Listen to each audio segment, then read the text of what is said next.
I'm disappointed in every one of you. I'm sorry, I didn't mean to offend you. I'm disappointed in every one of you. I kiss you on the mouth. No, I'm not cool with that. Just, I'm sorry. One more time. I'm disappointed in every one of you. I mean, I'm dealing with degenerate animals.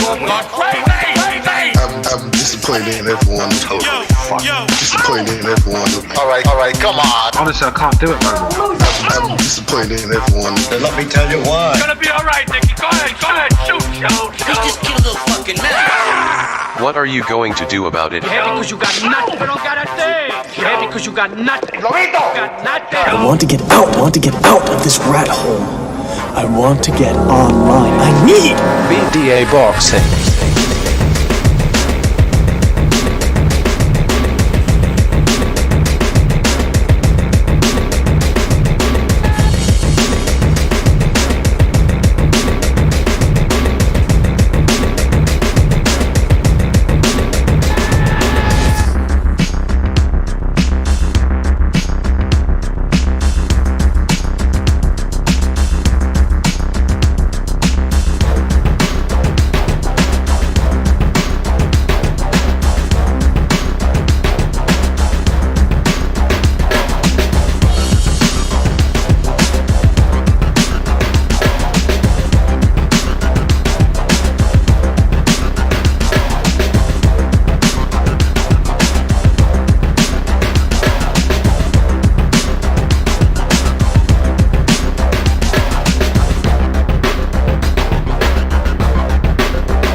Testing 1 2 3. Welcome everybody to the BDA Boxing Podcast, broadcasting to you live from the True North. This is your good friend Mr. BDA, and I'm glad everybody could be on board for this one, fellas. What a fantastic performance we just had from Oscar Valdez, the underdog. This is what boxing's all about, fellas. I think we've had about 3 upsets so far this year, if you count the Warrington loss, if you count the Kelly loss earlier this evening, and then of course what we just had now. Spoilers for anybody that is not up to date with what just happened. Oscar Valdez just knocked out Miguel Berchelt in the 10th round. I know there were a couple of people that were picking Valdez, but this type of sensational and just overpowering, let's just face it, overpowering performance off the hook. And in fact, joining us right now, I got 2 people that I believe, if I remember correctly, picked Valdez to win. But before we get to that, let's get to the business out of the way, fellas. If you want to contribute to the show, keep the gravy train rolling, you can certainly do so via the super chat feature during the show. It really helps us out. But of course, the most important thing is that you continue to support the show by listening, hitting the thumbs up button if you haven't done so already, and of course, subscribing and spreading the BDA gospel. Don't forget to check out the BDA merch. And let me just thank everybody who's in the chat room right now. Trill Ballins, OJ Gaming, Oscar Piedrasanta, Crazy K, shout out to Crazy K, shout out to Nes Mendoza, and everybody in the Discord who was enjoying the fight and watching it together. KCLM657, Bunny Bad DZZ, OJ Gaming, The Zombie, who says, I knew it was going to be a late stoppage. Shout out to Saint Britt, who says, Valdez proved everyone wrong. He couldn't miss with that left hook dominant, really. Yeah, absolutely, man. A-Lone, GB Guthrie, who I think he also picked Valdez. He says, what the fuck? I thought Berchelt died for a minute. Yeah, that was a scary knockout, man. Lobito, a.k.a. Gonzalo, Iceman, and many more. Oh, Mark, shout out to Mark, Brandon White, James Thornton, and many more people to come, I'm sure, fellas. Thank you for joining us. Okay, so let's get down to it, guys. Thank you for joining us. Gonzalo, let's start with you, man. You picked Valdez, but I forget, did you pick him to win in this type of dominant fashion, man? Yes, sir. BDA, there's an old adage that I'm not trying to like rename what the sport means, but that the bigger good man always beats the smaller good man. Right. The bigger man's always going to beat the smaller good guy. But in this situation, okay, when you got the smaller man that's a hair quick faster than the bigger guy, because the bigger guy is a little slower on his feet and it's a little slower to release that one shot. The smaller man is going to get there just a hair quick trigger than the bigger guy. It doesn't mean that Berchelt was not that good. He's a good fighter, but the smaller man just was getting there a hair quick faster. And when I was saying, that I picked him to knock out Miguel Berchelt in the 9th round, I had a time deciding when you asked me, do you really mean the 9th or the 10th? I said the 9th, but I was deciding whether the 9th or 10th. It doesn't mean that it's all about me, but what I'm saying, the smaller man got a hair quick faster than the bigger guy. And what does that mean? If you're getting there a hair quick faster than the bigger guy, it means your shots are landing and his shots are not. You're getting there to the target and he's not. So a hair quick trigger by a fraction of a decimal of a second, your shots are landing and his are not. That makes a whole hell of a lot of a difference because you're landing and he's not. When you're landing and he's not, you're connecting your punches and his punches are not connecting. So Valdez, he had a hell of a left hook. We know that he was going to throw left and right hooks. He was getting there to the target and he was landing and he was shocking and rocking the bigger man. A little bit of a Manny Pacquiao effect, where the smaller man is just a hair quick trigger. He's a good boxer and he's landing, but the bigger guy is not. So he's rattling you throughout and it wasn't a great fight because when you have two guys that are around the same size and they're both landing, you're gonna get a rock them, sock them, shake them up. I'm getting and I'm receiving back and forth. But when Berchelt, even as sloppy a little bit as he looked, as he was a bigger guy, the giant, not so much, but the bigger of a man. When he was landing, even though not so cleanly, Valdez had respect for him. But not so much that Valdez cleaner worked because he was a smaller guy and was getting quicker to the target that was really doing the damage. He did. So, I got to give credit to him. He looked spectacular. And I'm going to bring it back once around that Berchelt's not a garbage of a fighter. He just took a little bit longer to get his feet under him and set up to land his shots, because the punches come from the shoulder. So he was trying to sit down on his shots by getting his feet into place and releasing that trigger. He was a little too heavy on the trigger for the slider. Not the slider, the lighter man, the 130 pounder moving to 35. So Valdez did the job with the left hook, and man, it was a good fight. But Gonzalo, so that's all I gotta say about that video. Yeah, Gonzalo, like you said, it's Valdez. Some people were counting him out. Of course, not you, because you picked him to win by knockout. But like you said, better foot speed, explosiveness, and superior hand speed. So, like you said, if both guys hit hard, usually it's the guy with the quicker hand that's going to get his shot first, and that's going to make all the difference. And it did make all the difference. The footwork combined with the selective punching and the sharpness, the counter punching, he made him. I was watching the fight with Bucho. And I was communicating with him while we were watching the fight, and he said, why did people think that Valdez wasn't going to be able to hurt him? Of course, he's never knocked out anybody before that way, because people were saying, well, if he can't knock out Quigg, how is he going to knock? First of all, Quigg, remember, had him outweighed by a lot. And even then, Valdez still got him to respect him. So why wouldn't Berchelt respect him? Jay, correct me if I'm wrong, man, but didn't you pick Valdez too by knockout? No. I picked Berchelt to win because I thought he was going to try to make a statement to move up to 135, which I felt he should have done 2 fights before, and tonight showed it. Let me first take back part of that statement to credit Valdez for an outstanding performance, an outstanding knockout. The weight may not have made a difference, but I think that it showed how sluggish Berchelt looked tonight, and I think that was a factor. And then the finishing factor was what the outstanding job that Valdez did to put the icing on that cake. So I'm not trying to take anything away from what Valdez said. I just thought that I did make the statement earlier that I thought this would be Berchelt's last fight before he went to 135. I said on the show before that I had heard rumors through the windmill that he was having trouble making weight, and it looked very much like that with how stiff and sluggish he was before he even got hurt.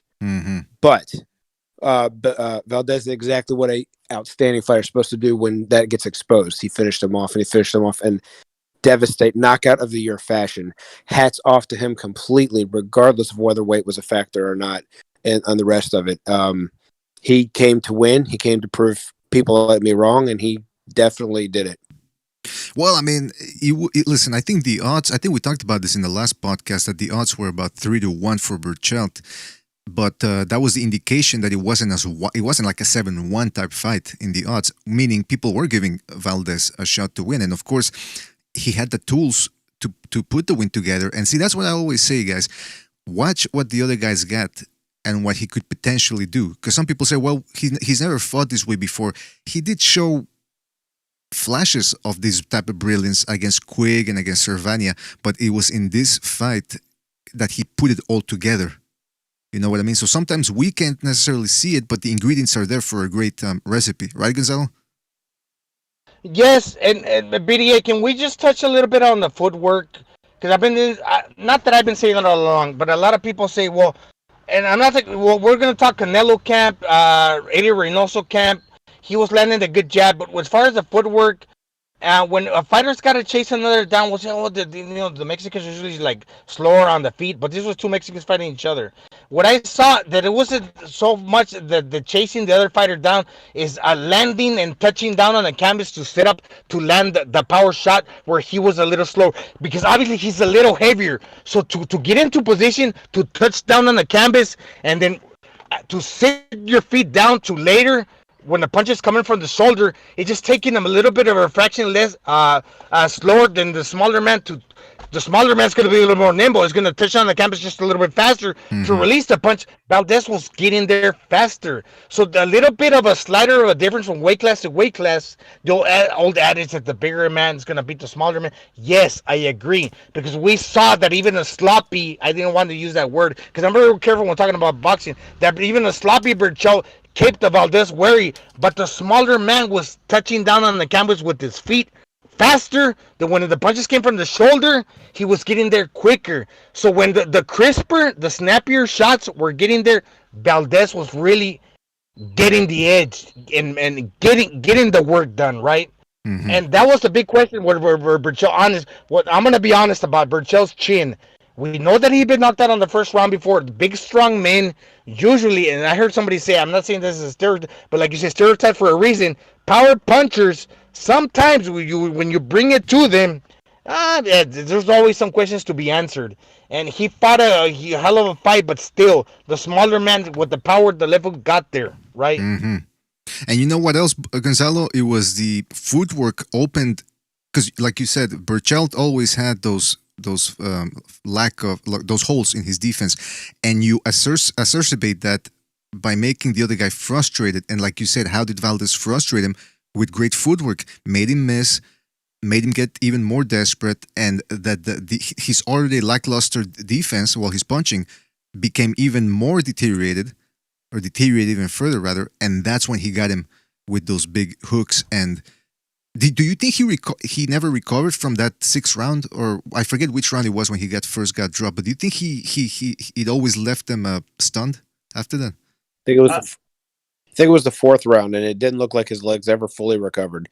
His knees, when his front knee, when they were getting ready, was like almost locked and stiff for the rest of the night. Even though he was still moving, even though he was still, he looked like he was coming on a little bit. Even though his punches didn't have the starch on him, he won at least 2 rounds, I thought, by being more active. But at the same time, that could have been rounds that Valdez was recuperating from the energy he put out earlier in the fight. But back to the legs and the footwork for Berchelt, that front leg was stiff the rest of the night. It was never fluid at all after that first left hook. Yeah, exactly, man. Who was it, Gonzalo? Was it you that said that he reminded you a little bit of Trinidad? And then I said, yeah, because they got stiff legs.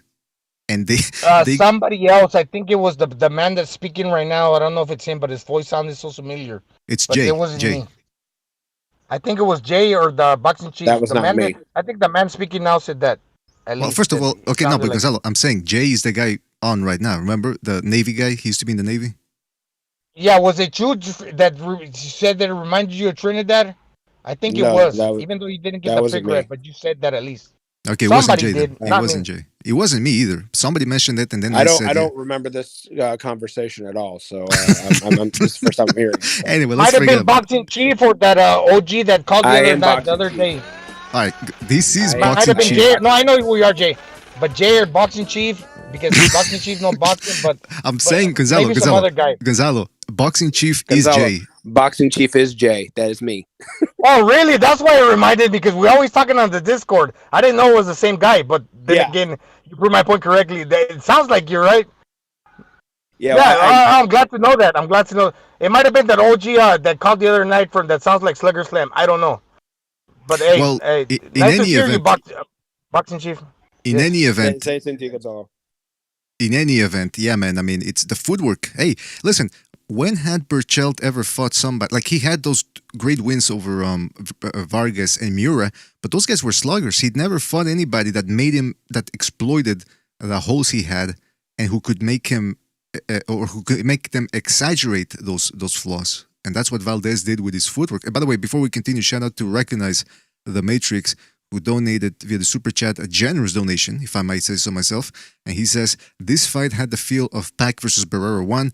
The fans like Gonzalo who picked Valdez on a good boxing instinct. Yeah, man. First of all, thank you, Recognize, for your contribution, man. And yeah, man, I mean, guys like Gonzalo saw the tools that Valdez had. It wasn't certainly a all done affair where, oh yeah, Berchelt's gonna win and that's that. If anybody thought that, then I don't know what to tell you. But I mean, Valdez had the tools to do it, man. Now let me ask you this, fellas. After about the 7th round, did you think, or I think it was later, one of the Berchelt's cornermen asked him, "How are you feeling? Do you want me to stop the fight?" In hindsight, seeing him sprawled out there, knocked out cold, do you think they should have stopped the fight earlier? By the way he took that punch. Go ahead, Jay, or Boxing Chief. It's your night, man. Go ahead. Thanks, Gonzalo. In hindsight, you could say that, but I mean, when a guy's got 7 title defenses and he's undefeated as champion. I know he had a loss going in. You try to give him the benefit of the doubt, but I mean, I'm not positive that stopping it earlier would have saved him some punishment, obviously. But I mean, we're trying to make a what if would have happened unless he could have possibly landed that punch. You got to give the champion the benefit of the doubt. Mm-hmm. Yeah, I agree. Well, what do you think, Gonzalo? So I like watching not all, but I like watching some strategy videos on like fighters. Like, okay, for example, Canelo on the drills that he does. We're talking Eddie Reynoso about the repetitive drills where he throws a towel and the fighter's basically doing like the roll away and roll in is basically like shoulder. When you roll under and roll on a hook, that's basically like the shoulder roll. You're getting away, and we talked about it on Discord. You're getting away from a punch, but as you're getting away from a punch, you're countering with a shot. So those towel drills that Reynoso instills in these fighters, it seems that they might look like so dramatic, like it's wow, he's slipping a towel, but then he's landing a shot on the heavy bag. Mm-hmm. But in reality, when you're getting away from a shot, even though in simulation is in a drill like Reynoso does with Canelo and with Valdez, because that's his fighter, when you're slipping a shot and countering back and the roll away and roll in from and to take the shot. No, those are power shots, especially around the 9th or 10th round when the fighter is depleted. Man, that's gonna really kick and hook and land. If you land it precise on the chin, that it's gonna hurt a man. As evidenced by the way he got dropped and knocked down and it looked like he got killed. The shot doesn't resemble of a shot that would drop and hurt a man so badly, but it did because of the drills, and that's what I think that Eddie Reynoso got to get a little bit of credit. I don't really like to blow up trainers so much, but in this instance, I would have to say that this is a product of the drills. Drills do matter. It doesn't look like Tunde and what that fighter that fought Kovalev and Anthony Yard, that you do all drills but never do the sparring. You have to do sparring as well. Mm-hmm. But the drills do pay off. as evidenced by what Mike Tyson used to do. And if you look at the drills that Canelo, Mike Tyson used to do, but then you look at the knockouts and you do a side-by-side comparison, as the videos that I'm aforementioned that I just mentioned, you can see the drills pay off in the way of knockouts and real time and fights. So yeah, obviously, man, something's is going right with the training. You know what? You're absolutely right. Because before the fight, I was a bit skeptical. I was asking you guys, do you think people are making too much of that Reynoso situation? Hey, listen, so far, all credit goes to Valdez, first of all, because, I mean, he's the one in there in the ring, and he'd shown that he could do similar things like this. But you also have to assume that Reynoso had something to do with this. Also, I was going to say, Valdez looked very strong in this fight, so maybe some of the supplements that Canelo gets, he was able to partake And one more thing, BDA, and one more thing. I know this is like a new BDA, we got something else for everybody else. I mean, I want to say this one more thing. Valdez's jab for a shorter man, kind of like Canelo, that did the body of the work in like the early and the middle rounds to where he kept Berchelt honest. That jab was crisp and it was a good jab. Like Canelo looked against Callum Smith. This jab that Valdez showed off against the taller by 2 inches, but nonetheless the bigger man, he allowed himself to get the opportunity to do the work with his hooks later on. Great point, Gonzalo, because Valdez was out jabbing him, and it just goes to show you timing beats length and speed. If you know, Virgil Hunter said this a long time ago. He says, of what good is having a reach advantage if you don't know how to use it? And Valdez obviously knew with his superior Olympic pedigree how to take away that jab. Jay, do you want to say something else before? Because Well, I like what Gonzalo was saying about the drills. He mentioned Mike Tyson, so I'm gonna bring up an old Mike Tyson fight when Tyson knocked out Clifford Etienne. That was all instinct. It wasn't. He didn't go to set it all the way up. Etienne threw a right hand over him. He rolled under, came up, and came across with a hook. I thought it was either that or it was the other way around. He rolled under and came around with a right, but that wasn't.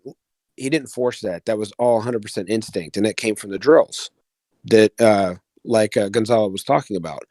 And these drills that they're putting Valdez through are obviously paying off because everything he did. The only thing he did wrong, I think, was those 2 rounds that he might have got gassed a little bit, where it looked like Berchelt might be able to work his way back in.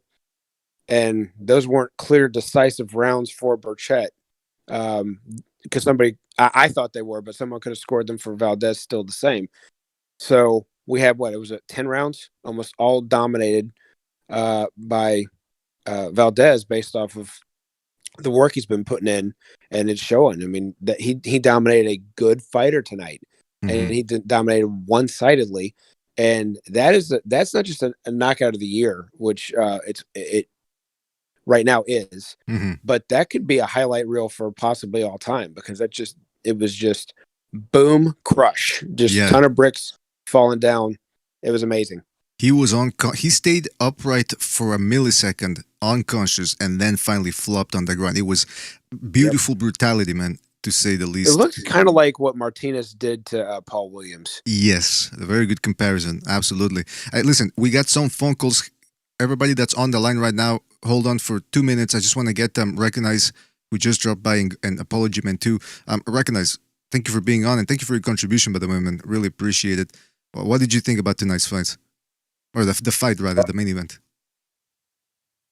I thought it was a really good fight. I know it wasn't the war that people expected, but there was a lot of action in that fight. I thought the first 3 rounds were pretty tactical rounds. I found myself scoring that 2 rounds to 1 for Berchelt, right? I thought the second round was a Berchelt round because it was so tactical. Since he was the aggressor, I scored that round for him, and then the third round too, I scored it for Berchelt. But I just thought that the rounds after the first 3 rounds, the rounds that Berchelt won were more devastating. Right?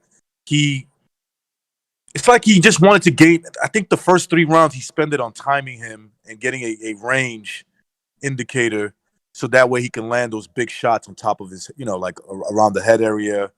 To the side of the head, almost towards the top, and just kept hitting him with these big shots. And Berchelt looked like, he recovered. After the first knockdown, I think it was in the 4th round. He looked like he recovered and did some good work late in the 5th round, and then the 6th round you saw the same thing.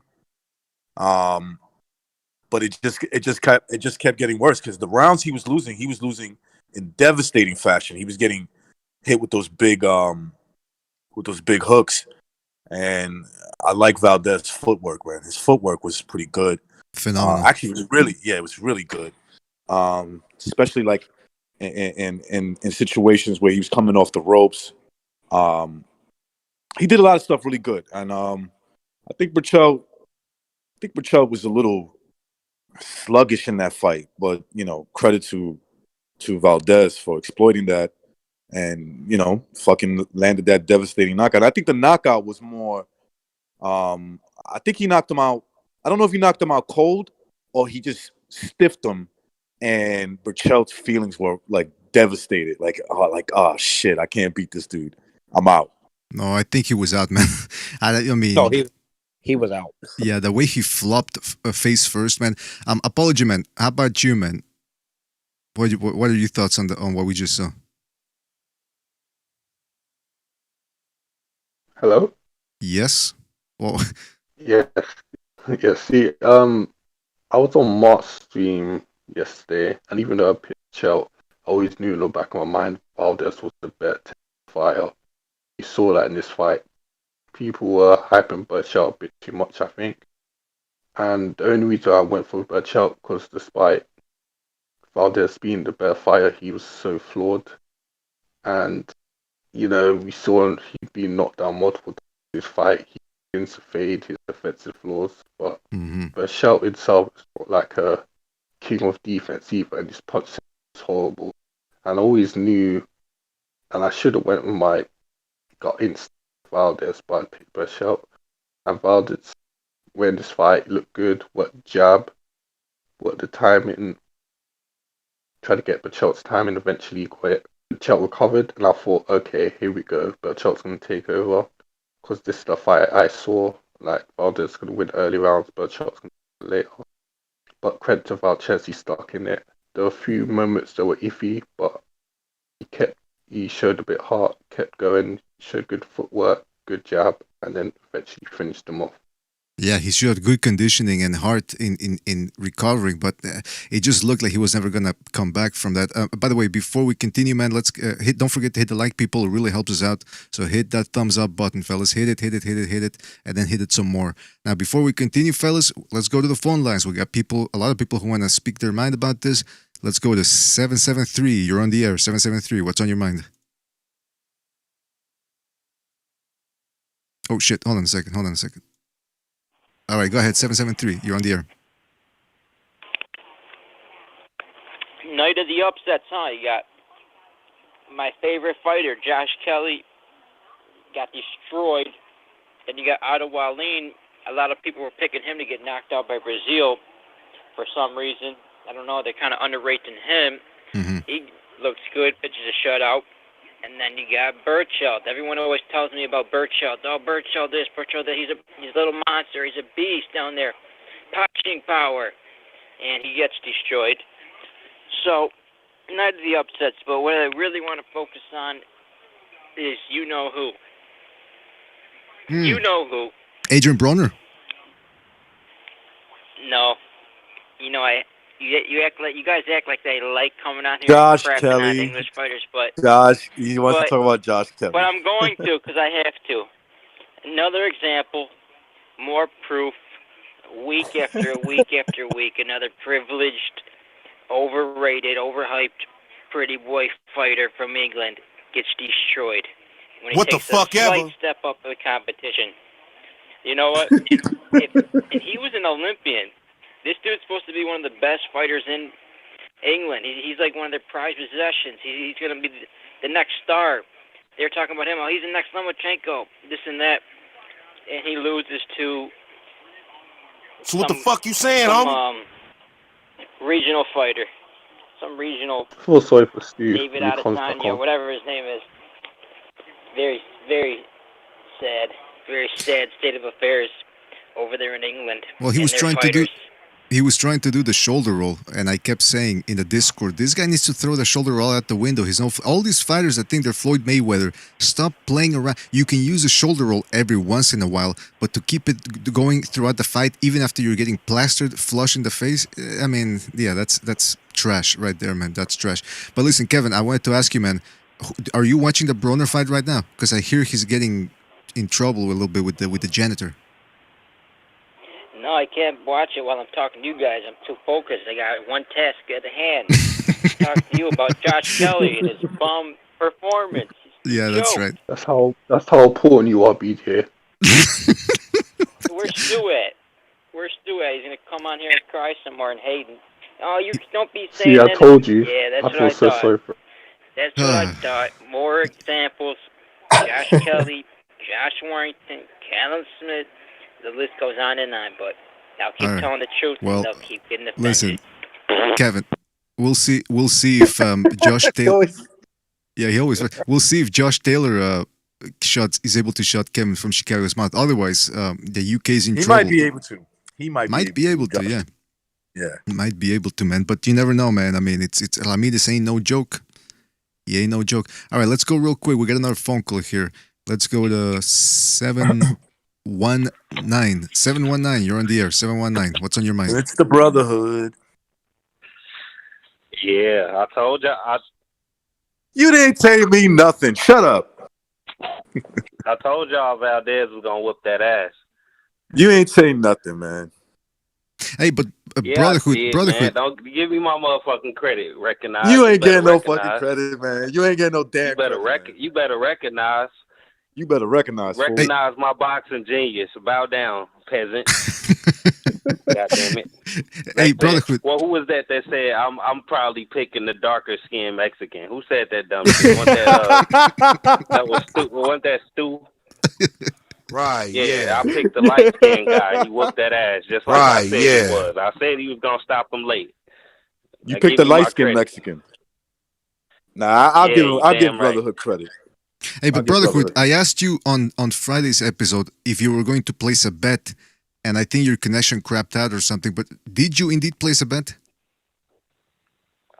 Yeah, I bet some of the homies, but no, I didn't bet on like no website or nothing like that.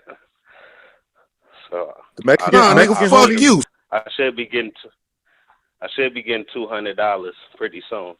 You a bitch ass nigga. All right, hold on. We got somebody else on the line trying to go at you, but I hung up on them. All right, so Brotherhood, you picked Valdez to stop him, but I think you picked him to stop him a little earlier. Were you surprised that he went? No, I picked him to stop him late. I said Berchelt was gonna gas out or try to punch himself out and get countered. So I picked exactly what was gonna happen, bro. I said Valdez was gonna stop him late, and I said this on multiple podcasts. So in terms he was of gonna beat the shit out of Berchelt. well, all credit to you, man. You picked the right guy, and you picked because it's easy to pick a fight, but to call it the way it goes, that is something else. So moving forward now, though, who would you want to see Valdez up against? Lomachenko. Did you call him Momochenko? Momo. He's a Homochenko. I love it when people put these gay spins on the names. No, but seriously, okay, so you wouldn't want to see him in there against, because I would like to see Valdez up against Tank Davis to finally settle the score, see who the best 130-pounder is. Why you want to see Valdez beat down a brother? Oh, come on. That's not what it's about, man. But yeah, listen. I think Lomachenko could go down to 130. It's true. I mean, the guy does look on the smaller side for a I think Tank lightweight. should fight him. I would probably pick Tank to beat him. Beat Valdez. Yeah, I would too, because he actually got some grit in him. But Lomachenko, y'all see how Lomachenko look versus a real pressure Mexican that's gonna throw punches at him. Salido beat that ass. Valdez will do the same thing. So he don't want nothing to do with no Mexicans. Hey, not for nothing, Best but Mexican he beat was Rocky Martinez or whatever. no, that wasn't a Oh, Mexican, this man. fight, Puerto Rican. No, he's Puerto Rican. Oh, this fight, He nothing Puerto like. Rican. See, the wrong type of Latino. See, I tried to give him credit. Oh, I'm surprised BDA didn't say no. That's recognizes people's. yeah, that's right. No, but recognize he's saying that's the wrong type of Latino, meaning Puerto Ricans don't have it anymore. You gonna let him get away with that? And he's basically white. If you look at Roman Gonzalez, he's basically white as well. Man, he don't want nothing to do with no Latinos, to be honest, because I forgot Lopez beat his ass too. So. Oh yeah, beat his ass. I don't think he want another white boy. A Gonzalez. He don't want to see none of that. Hey, but Brotherhood, how about anything that end with an EZ? Lomachenko don't want none of that shit. Hey, they kept up during the ESPN telecast. They kept bringing up Shakur Stevenson. How about him? Does he have a chance against Valdez? Man, Shakur Stevenson ain't ready. He better sit his little young guys down for Valdez beat his ass. Oh. He better go after the Herring versus Frampton winner. That's a better matchup for him. He ain't ready for no Mexican walking him down. See, you just said that about Shakur Stevenson because he's half Puerto Rican. That's why. Anyway, listen, brother. Shakur Stevenson. People in the Discord call him Shakira Stevenson. Anyway, listen, Brotherhood, we gotta move on because we got our calls. But congratulations on your correct pick. Hope you enjoy the spoils of your victory with those bets you did with your friends, and we'll catch you on the next one. All right, man? Yeah, Brotherhood. A clock is right. A dead clock is right twice a day. All right, so Pete, congratulations. No mas. That's all I'm gonna say. No mas. All right, man. Take it easy. Call back next time, man. Okay. You have a call, BDA, or somebody? Go ahead, and then we'll get to the next call. Yes. You see, Valdez was always, Olympian. He's always a good boxer. I mean, he's quick on the trigger. He's got fast hands. He's got a respectable power. Mm-hmm. Facing fighters along the same size in the 130-pound division, he can compete. But defensively, we're speaking that he could catch punches because he has a heart, and he gets towards it. He likes to exchange, not that so much that he's defensively irresponsible, not by choice. He chooses to exchange, so sometimes he gets caught against fighters that are along the same lines as I was kind of mentioning. If you're picking up on what I'm dropping down, he's gonna get caught tit for tat. But against bigger guys that are a little bit slower, he got the edge, right? All he gotta do is be a little bit wary on the power against like a Scott Quigg or a Berchelt. That he's always a good boxer. If you're not as a good boxer with the pedigree that he has, he can beat you. Because even though the bigger man is supposed to beat the smaller man, if you're a good boxer like Valdez, a better boxer than the bigger man, even though the bigger man hit harder, man, all you have to watch out is for the big shots. And if you can watch out for the big shots and get yours, you can beat the guy, and he did. I'm not saying that Valdez is going to beat everybody down at 35, right, or at 30, but he did that tonight, and he still remains undefeated. Well, that's the thing, Gonzalo. That's a good point because it's also the Valdez's power did make a difference because Berchelt was getting hit, but he said, fuck it, I got to go for it. But not everybody has the type of power that Valdez has that's going to stop the guy in his tracks. So you made a good point there, and I also just wanted to add that power does make a difference. All these skills pay the bills type of crowd that they just think, all you got to do is have skills. Doesn't matter if you're strong or if you don't hit hard. No, you do have to have strength, and you do have to have power or superior hand speed or something to get the other guys' respect. Well, he got the skills, BDA. He's got the skills, but he's got respectable power. That's why Manny Pacquiao always did great at the welters and Lomachenko. Exactly. Respectable power, especially out to the body, did good, and is still a great fighter. But anyway, absolutely, man, absolutely. Don't forget to hit the like, people. Hit that thumbs up button. It really helps us out. It just takes 1 second. Hit that thumbs up button. Hit it a couple of times. Why not? Go ahead, Jay. What were you going to say? I just think that you're asking what's happening next. Obviously, I think they're going to try and move Shakur Stevens into a title shot at 130, and then Valdez is top rank, right? He wasn't just the number one contender for this. He's actually a top-ranked fighter also, correct? Yes, I believe so, yes. Now 2 and 2 definitely equals 4. I think that's like the match they're going to try and make in that division because we don't know what Lomachenko's going to do. It's in-house, so Bob Arum gets to make all the money. That's right. If you can't say when Shakur picks up a belt. You have to say if, because you don't know what's going to happen in boxing. But I think he's number one for the WBO fighter, and I do believe that's a Bob Arum fighter also. And then down the road, right after that, you got an instant money fight right there between the two. That's right. But even then, I mean, big money fight. That's relatively speaking, because Shakur Stevenson ain't exactly lighting up the world with his performances. But okay, let's go to another phone call, and then we'll get back to what the future holds for young Oscar Valdez. Biggest victory of his career so far. Fantastic performance. Let's go to 214. You're on the air. 214. What's on your mind?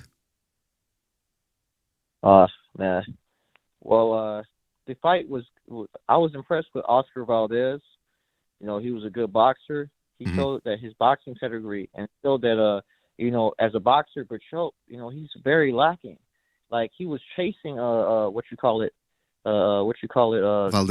Valdez, he got knocked out. He basically ran into the KO.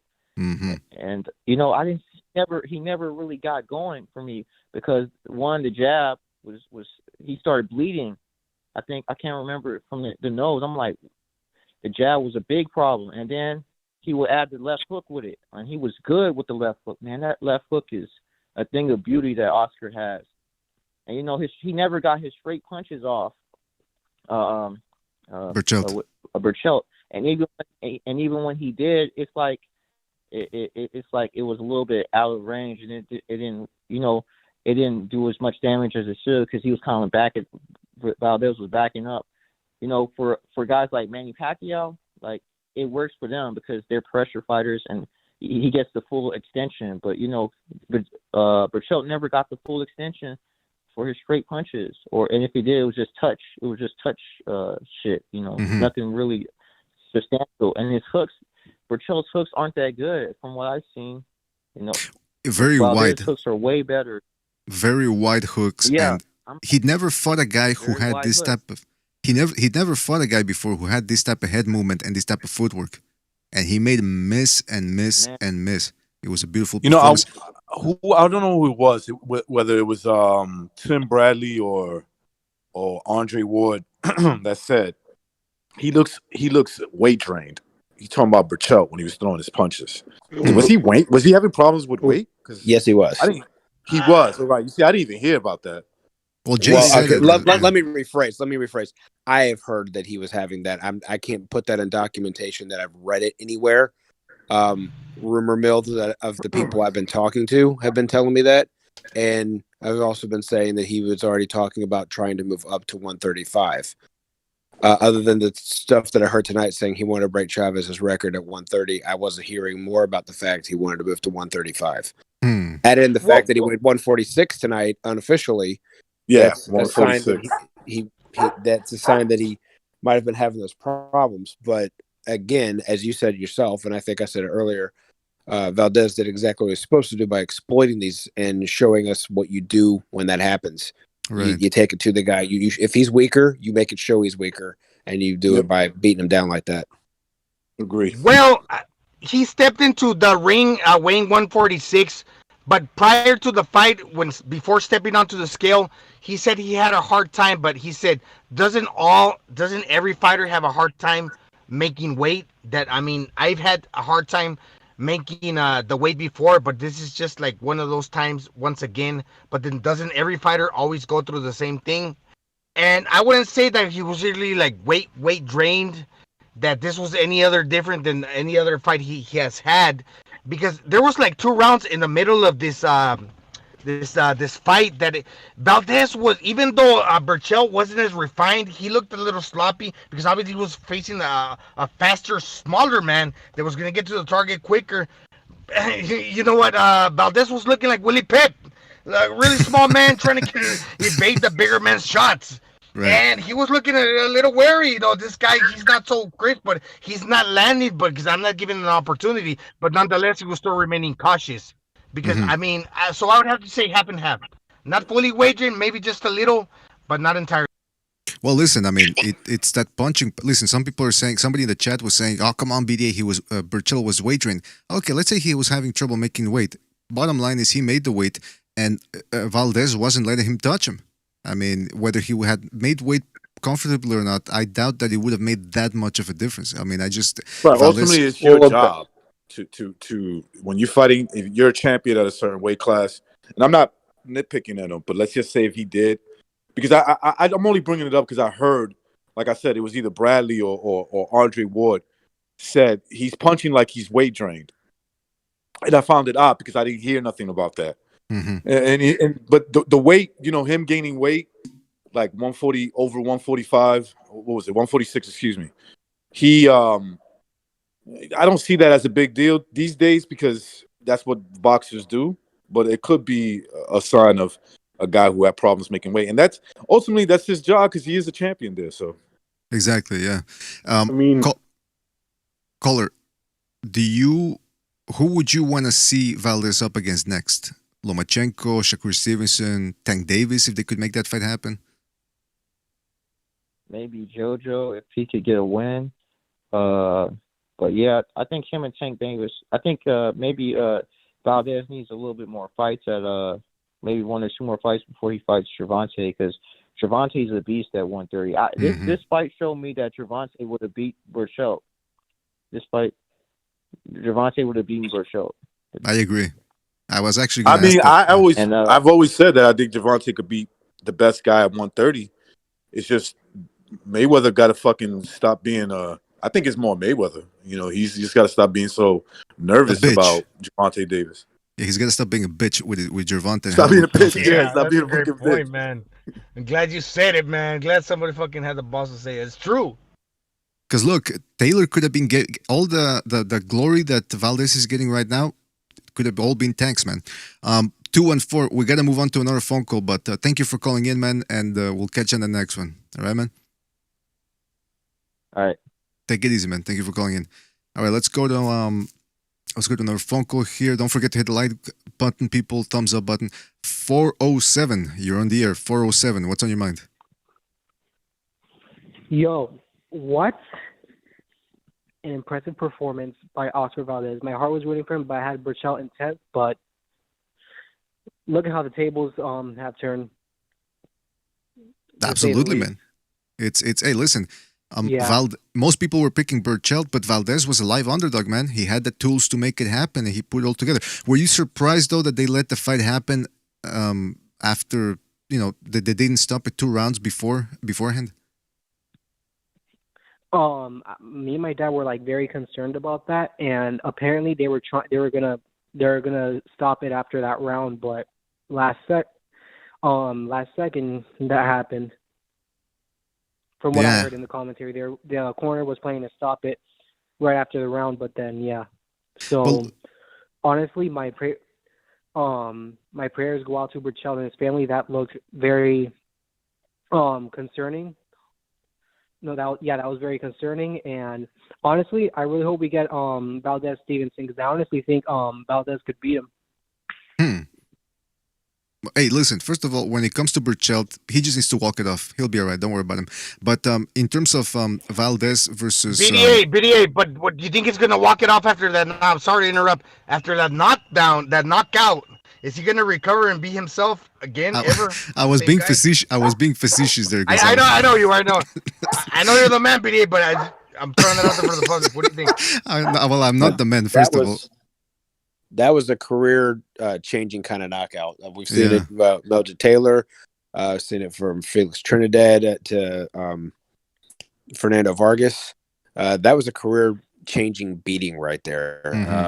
Hopefully, Berchelt can come back and provide some good action because I did enjoy him while he was champion. But those kind of knockouts, and if the weight drain, and I'm not trying to take that away from Valdez, but if the weight drain is somewhat accurate and you get a beating like that, that usually changes a career permanently. I don't know, Jay. It sounds like you're taking it away from me a little bit. Then let me stop saying anything about the weight thing because I don't want to take it away.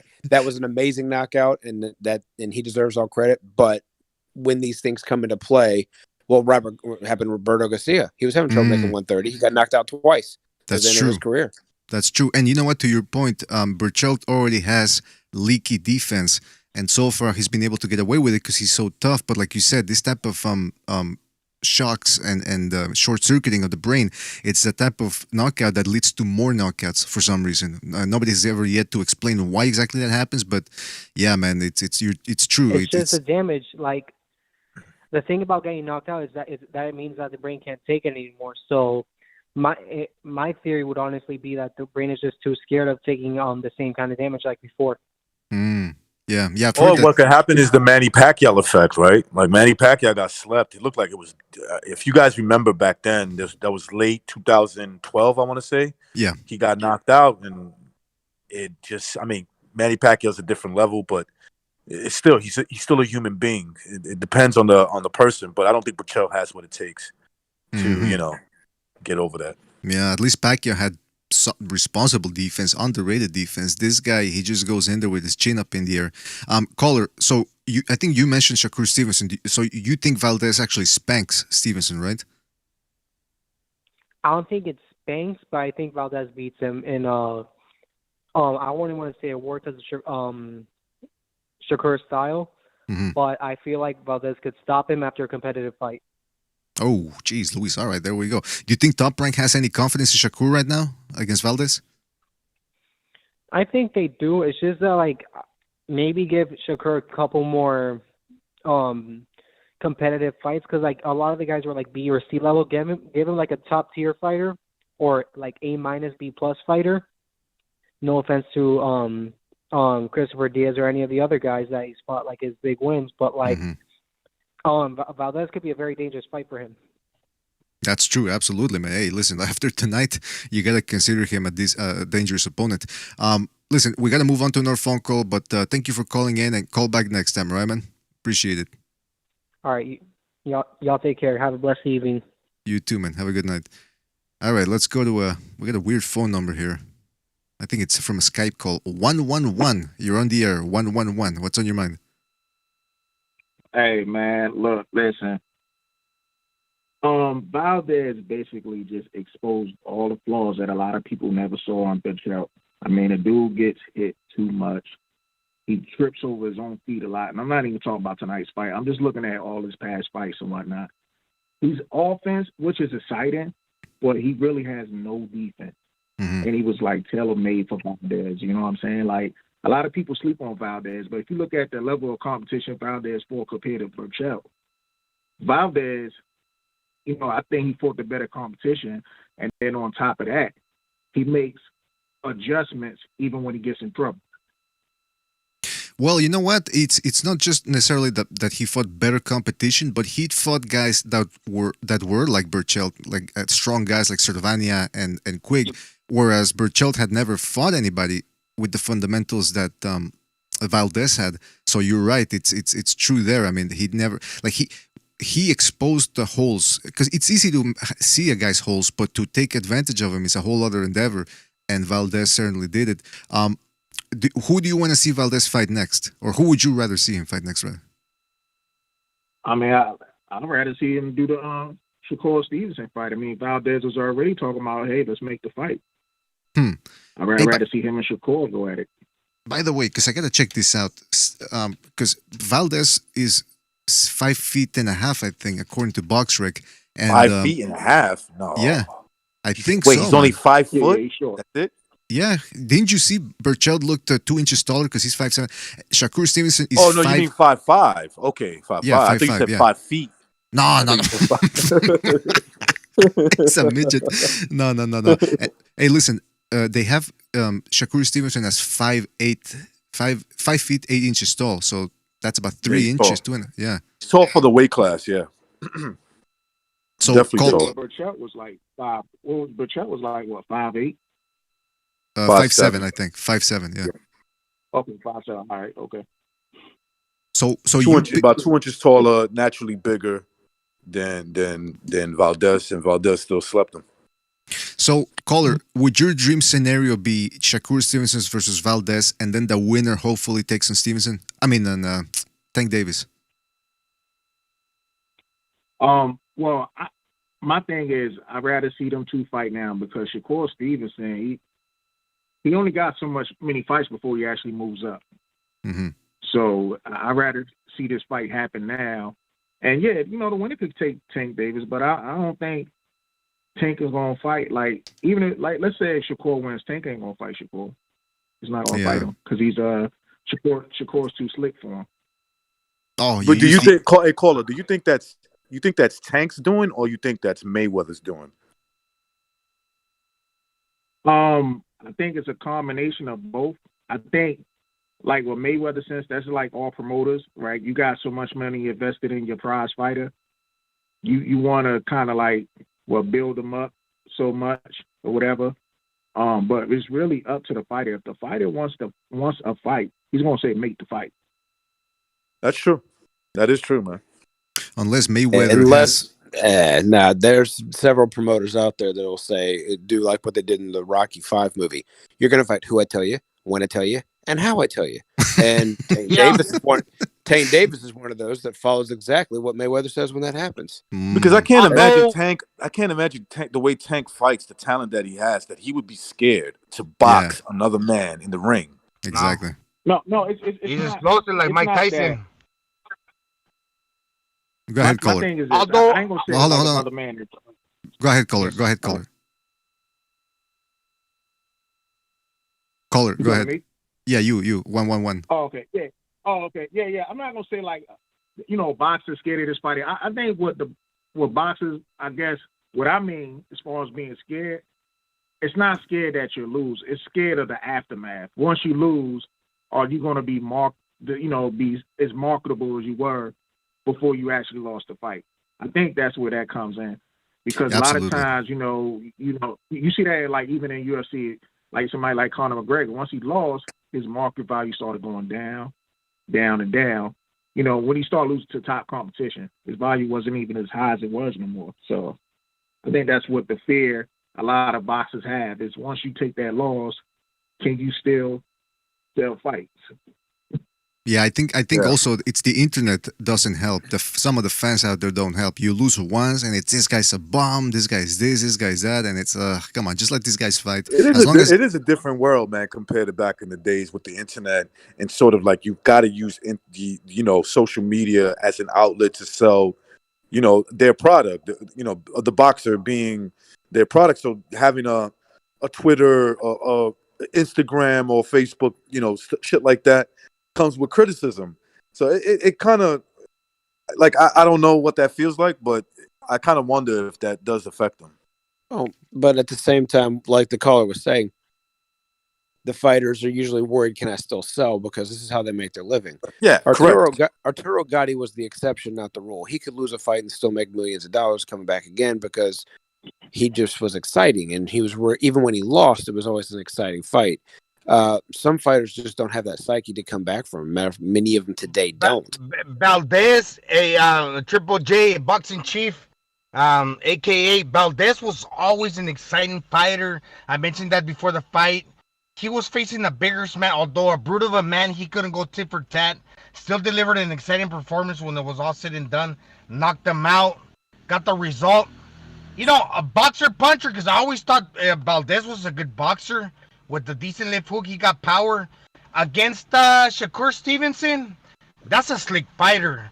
And my heart wants to tell me that in the United States, the American's always gonna get the nod. The boxer and the American fighter is always gonna get the nod against the Mexican fighter. And they're always gonna say, "Oh, he's slow on his feet. He's slow on his feet." Mexicans are walkers; they can cut the distance. When you're going tit for tat, as far as I weigh the same as you. Valdez he's a good boxer. Okay, now Stevens, he's a great boxer because he's sleight of hand. Picture a pickpocket. He's like a pickpocket in New York, and recognize what the fan agree with me. He's sleight of hand. He can take your wallet before you realize your wallet is gone. He's like a thief, and that's what American fighters, they will never offer and give you a fight, but they will steal your wallet and run away. Well, in the United States, with the announcers, they're always going to credit to the runner. They're always going to play him like he's doing the greater job. Well, so Gonzalo, I do favor Stevenson because he's a good fighter.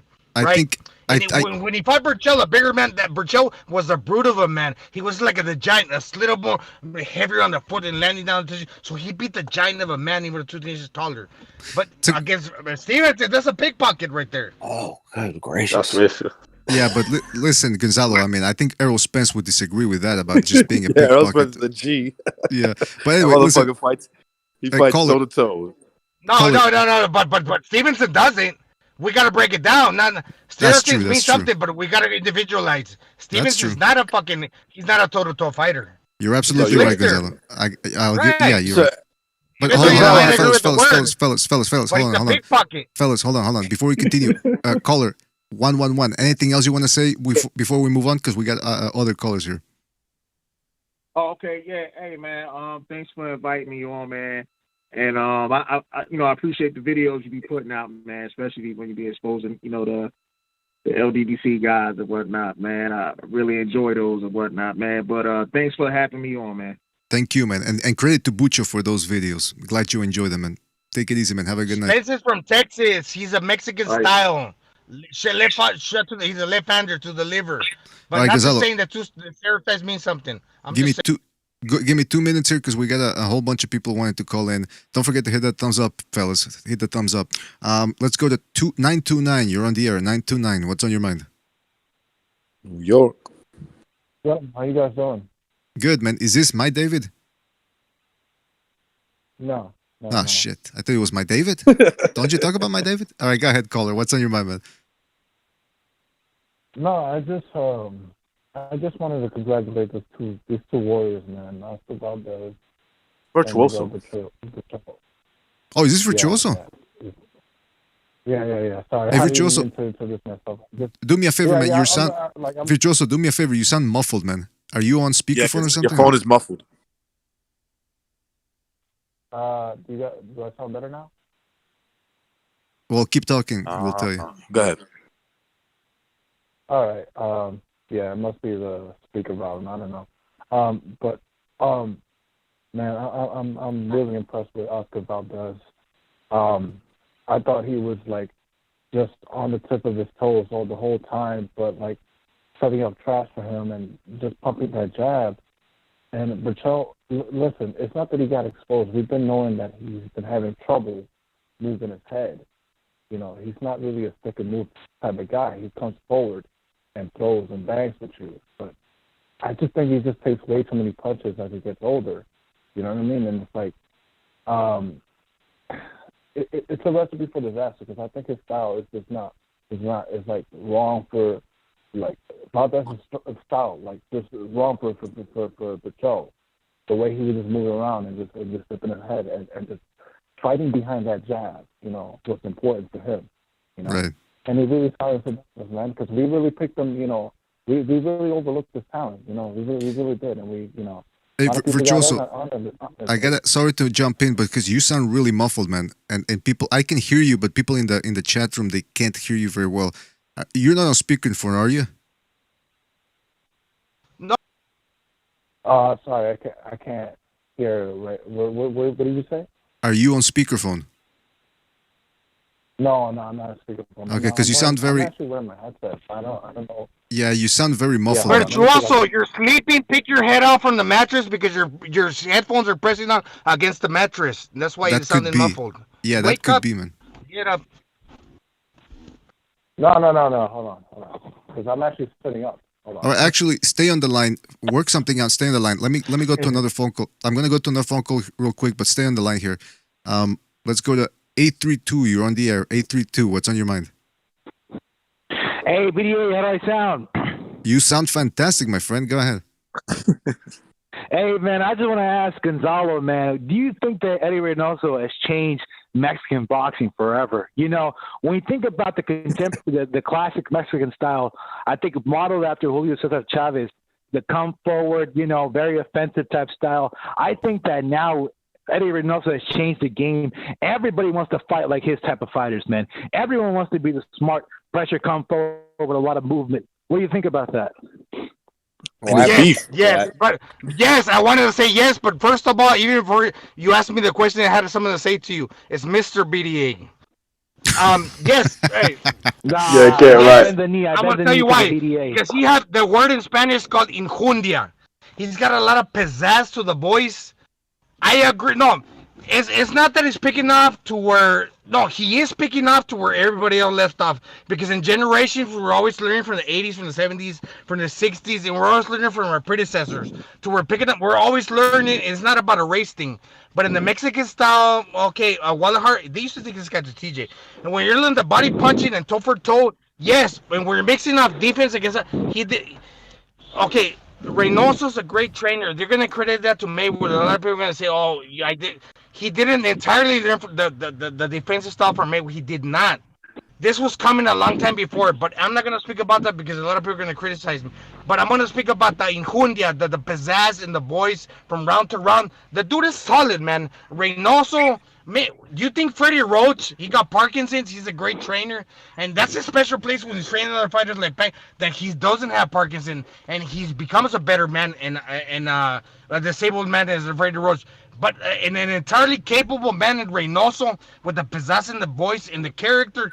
He can bestow on the fighters the type of personality, especially Valdez, who was never really recognized as a Mexican, although he was born in Mexico. He fully speaks Spanish. When this guy is telling, "Hey, Valdez, I love you like a son. This is what you need to do," and I'm not giving you fucking like have wholeheartedly advice like Estocategui when he fought fucking Plant. Very weak voice because he's a Bolivian fighting in Tijuana. No.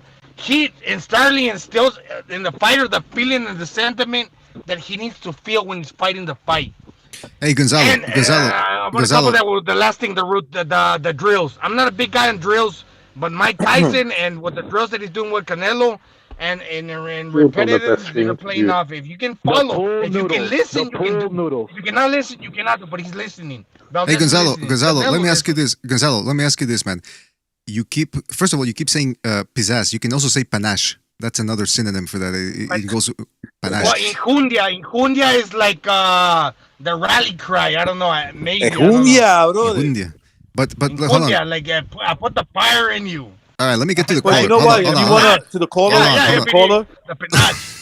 to the caller, I would say if you want to see like a different Mexican style of fighting, you can go as far back as Salvador Sanchez, bro. He kind of fought like that. He mixed defense. Okay, so the world would be spirit. No, I recognize spirit. Spirit is the word. Gonzalo.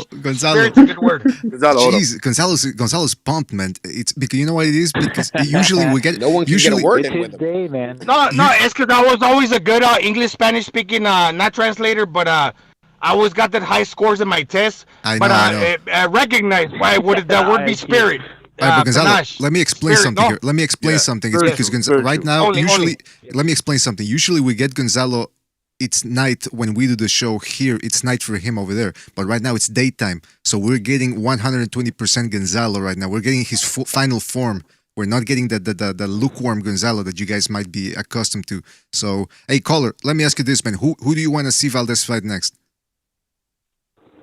You know what? I think he's good at 130, man. I don't think she can move up. I think just fight wherever he has around him.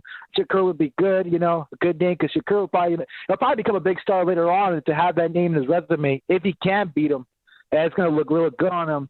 Hey, but I want to ask, recognize, don't you think that in this fight we saw how Lomachenko should have fought Teofimo? I mean, look at the frames on them, right? You look at Teofimo's frame. He's a big 135-pounder. And then you look at Berchelt, and he looks huge. He's a huge 130-pounder. And yet, Lomachenko and Valdez both had that smaller frame size. But I feel like, Valdez was just much more effective, man. And I feel it's because I think Valdez was not scared to get punched. I feel like Loma was. That's a good point. Look, that is a good point. Also, remember that you make a good point about the size and comparison in the different weight classes, and you're spot on.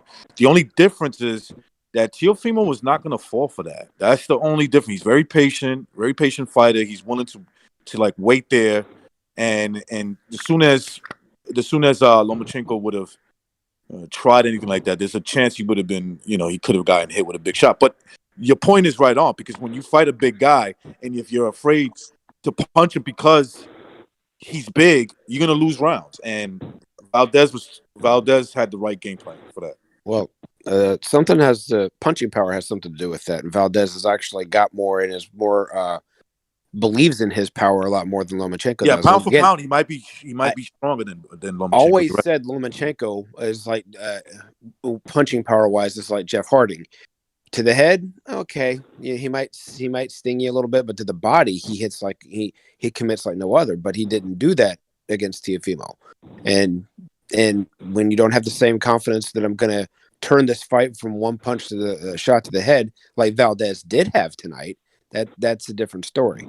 Mm-hmm. If I may jump in one more thing on this, the previous caller, he talked about Julio de Chavez being the frame of most Mexican fighters. I think the name Ruben Oliveras needs to come to mind first.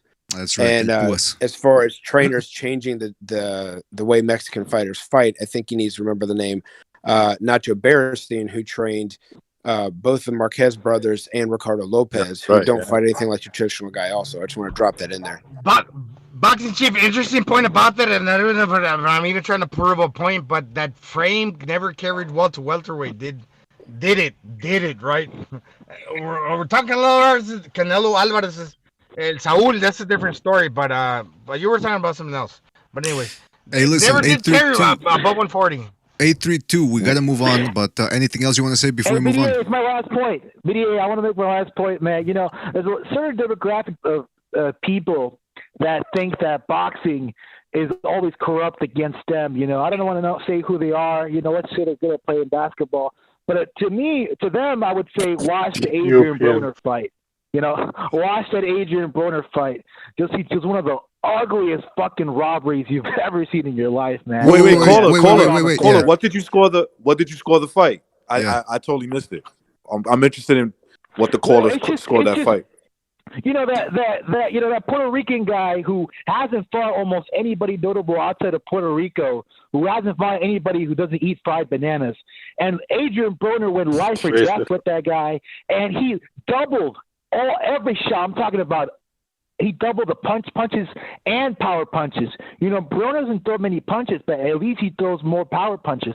This Puerto Rican guy doubled the power punches landed than Broner, man. And they still gave it to Broner. And Broner usually talks a lot of shit when it's like a close fight, but he was just quiet, disappointed, sad. PBC. I gotta watch it. This is just fucking embarrassing. I didn't see the fight. Embarrassing. I didn't see the fight, man. Fucking done. I didn't see the fight, but I was reading the comments here in the chat room, and some people were saying that the janitor was giving him a cleaning, if you know what I mean. Was it really that bad, you're saying? Was it really that bad? So cheesy. Hey, you know what? I'm not saying that Broner got destroyed, but for him to just go life and death with a Puerto Rican, which is I'm not talking. Whoa! You was about to say with a Puerto Rican. He's not a world. Exactly. You know, and you know they had him. You know, PBC had a picture of the multi-divisional champions. We're talking about Pacquiao. We're talking about Pacquiao. We're talking about Mayweather. We're talking about fucking Oscar. And then they put Broner next to them. Oh, bullshit, nigga! My fucking head. Yeah, he doesn't belong in the same sentence as those guys. Just embarrassing, man. Bullshit. Just fucking embarrassing. Yeah, this man. shit right here ain't cool, dog. Yeah, that's right, man. I agree, man. But anyway, listen, good call, man. Thank you for calling in, and we'll catch you in the next one. All right, man? Gotta move on. Yeah, you boys have a good night. You too, my friend. All right. Yeah, so Broner looked like trash. I'm sorry, go ahead, Mr. BDA. No, I just said Broner looked like trash, apparently, and robbery, some people even are saying. Go ahead, Jay. So the Puerto Rican janitor cleaned them out. He just forgot to throw out the garbage. That's right.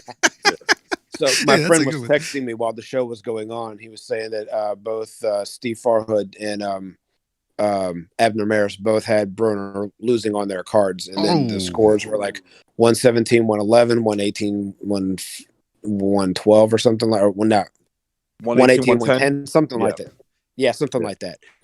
Hey, remember, Bucho, I know you're listening. Bucho, I know you're listening. Remember, I actually asked, and I said, yo, guys, imagine if Broner ends up strolling with the guy. Yeah. And, geez, I think that was the feel. People thought to themselves, like, this could be a bad situation. A guy who's like a part-time boxer, right? Because if you have a job, another job, and you're boxing at the same time, you're pretty much a part-time boxer. Because all the elite fighters, they're full. You know, they have they have the money to not have to work. You know what I'm saying? So right. So he's fighting a part-time guy who has limited resources, who's just probably training on his own. You know, with probably a gym that he goes to that everybody knows him, don't charge him any money, and that type of thing. And by he the struggles way, with that guy. Somebody in the chat room says, MP says, I forget, I can't see the quote anymore, but MP said that you could see the pizza stains on Adrian Broner's trunks. Oil stains. Hey, shout out to Michael Poe for his contribution. He says, when are people going to learn that it's what you have, not nationality or color of skin? Well said, Michael. Well said. People need to stop bringing race up and stick to their own worth and their own work ethic. Let's go to see if Virtuoso's calling back. Let's see if he fixed his audio. 929, you're on the air. Let's see if we can hear you this time. 929, go ahead, man. I can't hear him. Can't hear him. 929, are you there? You guys Nope. hear me? Yeah, now we can hear you. Go ahead, man. No. Yeah, I had to take the headphones off. I don't think this receives call. But yeah, anyway, I just wanted to finish my point about the fight. Look, that knockout right there, I mean, I felt like for a moment that Alacran was down for a good minute, man. And I'm like, if we had lost him, man, I was basically talking to myself saying that, yo, this fight could have ended in the 4th round. But Alacran is a tough dude, man. He has a lot of heart, but I don't think his ring IQ is not really there. Like, the dude doesn't know what to do whenever he gets close. And it's like, once he gets there, it's ineffective punching, you know, and he gets caught in the clinch. And Valdez is just, you know, had the tools, you know, to basically disarm just a taller guy who's basically a threat, you know, offensive-wise, you know, and just took away his toys. But listen, as far as what I want to see him fight next, I think if Jamel Herring beats Frampton, I think that might be the next fight, because I think they're both signed to Top Rank, if I'm not, you know, mistaken. So it could be an in-house fight. So that's probably going to be the next one. Who knows? You know. Yeah, I'd forgotten about Frampton Herring. And Herring is the type of guy that can spoil a night for anybody with his slippery style. What do you think, Virtuoso, about... because some people are saying that Valdez beats Shakur Stevenson. I think they're selling Shakur Stevenson a little bit short. Styles make fights. What do you think? I think it's a bit too much too soon. I mean, it's gonna be the same thing like with Haney. You know, it's like they're giving these young guys, you know, these prospects, you know, the belt too soon. Like, you know, let him progress. You know, it's like I think Valdez has a lot more experience than him. If I'm not mistaken, it's like he's gonna pretty much might do the same thing to him. Who knows? But I think, you know, it could be a good fight. Who knows? Because like Shakur Stevenson is pretty nice, man. He's got that dynamic, you know, speed, but not much power. So it could be really competitive. I think he's good at controlling people, but like Gonzalo would say, he doesn't have that pizzazz, that panache. He might be all. Well, he has one important factor. That's that he's half Puerto Rican, so you never know, bro. Oh, come on now. We're gonna bring up the Puerto Rican thing. Are you gonna hang? You're so desperate for a Puerto Rican fighter. You're gonna hang on to Shakur Stevenson. Hey, listen, man. If you've been through what I've been through, you know what you should do. Puerto Rican boxing fan. Here's what you should do. You should say that Canelo is actually transracial and actually Puerto Rican inside a Mexican's body, and then boom, you get the best of both worlds, man. That's what I would do. Well, I knew a Puerto Rican dude that looked exactly like him, and his name was Saul Alvarez too. It wouldn't surprise me, man. Man. God, no, this is no lie. He was a redhead dude. He's from Puerto Rico, and that was his first and last name. And how high were you when you met that guy? How high was he? Yeah, that's a good point. Maybe he was hallucinating you. Virtuoso, anything else you want to say before we move on, man? Anything about Adrian Broner? No, man, it was Adrian AB? Yeah. Fuck that guy. Listen, man. That was I saw that fight. I was shamefully I saw that fight. It was a robbery, and it's like I don't like how they treating fucking Dominicans and Puerto Rican fighters, man. I think PBC is going to lose the Caribbean market for sure. That's quickly, a good man. That's an an important market. Over on the scorecards. I agree, man. That's an important market, and Adrian Broner has no upside right now. They're trying to feed him to Prograis, who's probably gonna listen. Prograis in the zone right now. He probably runs through Adrian Broner. Prograis beats the living shit out of him, man. That's what I hope. I love that though, BDA. I love that the guy lost to Josh Taylor. but he's still a loser. But he's still sorry, Virtuoso. Were you saying? I'm sorry. Well, I'm gonna give the floor to you. But I was just really important. But it's your call. This is the new BDA. What are you talking about? A new BDA? This is the same BDA, man. Yeah, what? New media. New media. Do you want to talk about new media? Go off, King. Go focus on Exactly, BDA. Why you changing? I really loud fucking ass machine is fucking running the floor. Yeah, mute your mic, please, Gonzalo. Mute your. No, BDA. But no, what I'm saying is, forgot what the fuck I was saying. But it wait, was turn that machine off. If we're talking, hey, Credit, hey, rock on, bro. Hey, Gonzalo's got the wood chipper in the background, man. He's throwing a couple of Filipinos in there, man. It is a wood chipper, BDA. It's kind of like a wood chipper. That motherfucker's running. Gonzalo's throwing the Filipinos that laughed at his dog. He's throwing it in there to show them a lesson, man. All right, listen. It's true. It's something like, how do you know, BDA? That's crazy that you know that. I'll say this about AB. Look, if they'll build up a Keith Thurman fight, I'll probably watch that one. You know, I'll probably give a fuck. Who knows? Mm-hmm. But yo, I'm out. Peace. All right, thank you for your call, Rich. Also, take it easy, man. Before we continue, fellas, don't forget to hit that thumbs up button. Really appreciate it. Really helps us out. Takes 2 seconds, even less. You can do it right now instead of listening to me talk. Let's go to 548. 548. You're on the air. 548. What's on your mind? Hey, what's going on, fellas? My name is Vinny, and I'd like to call into the show. Oh God, you're terrible, man. You're totally terrible, Vinny or Slugger Sam. What are you talking about, sir? What do you mean? What are you talking about? You're terrible, bro. You're just terrible. Get him. I'm calling into the show to talk about the boxing. Why are you guys? All right, I apologize. I thought you were somebody else. I'm sorry on behalf of BDA. Go ahead. No, Mr. Recognize. I do remember you spoke to Mr. Sam, and I will tell you this. I personally think that guy's got all right.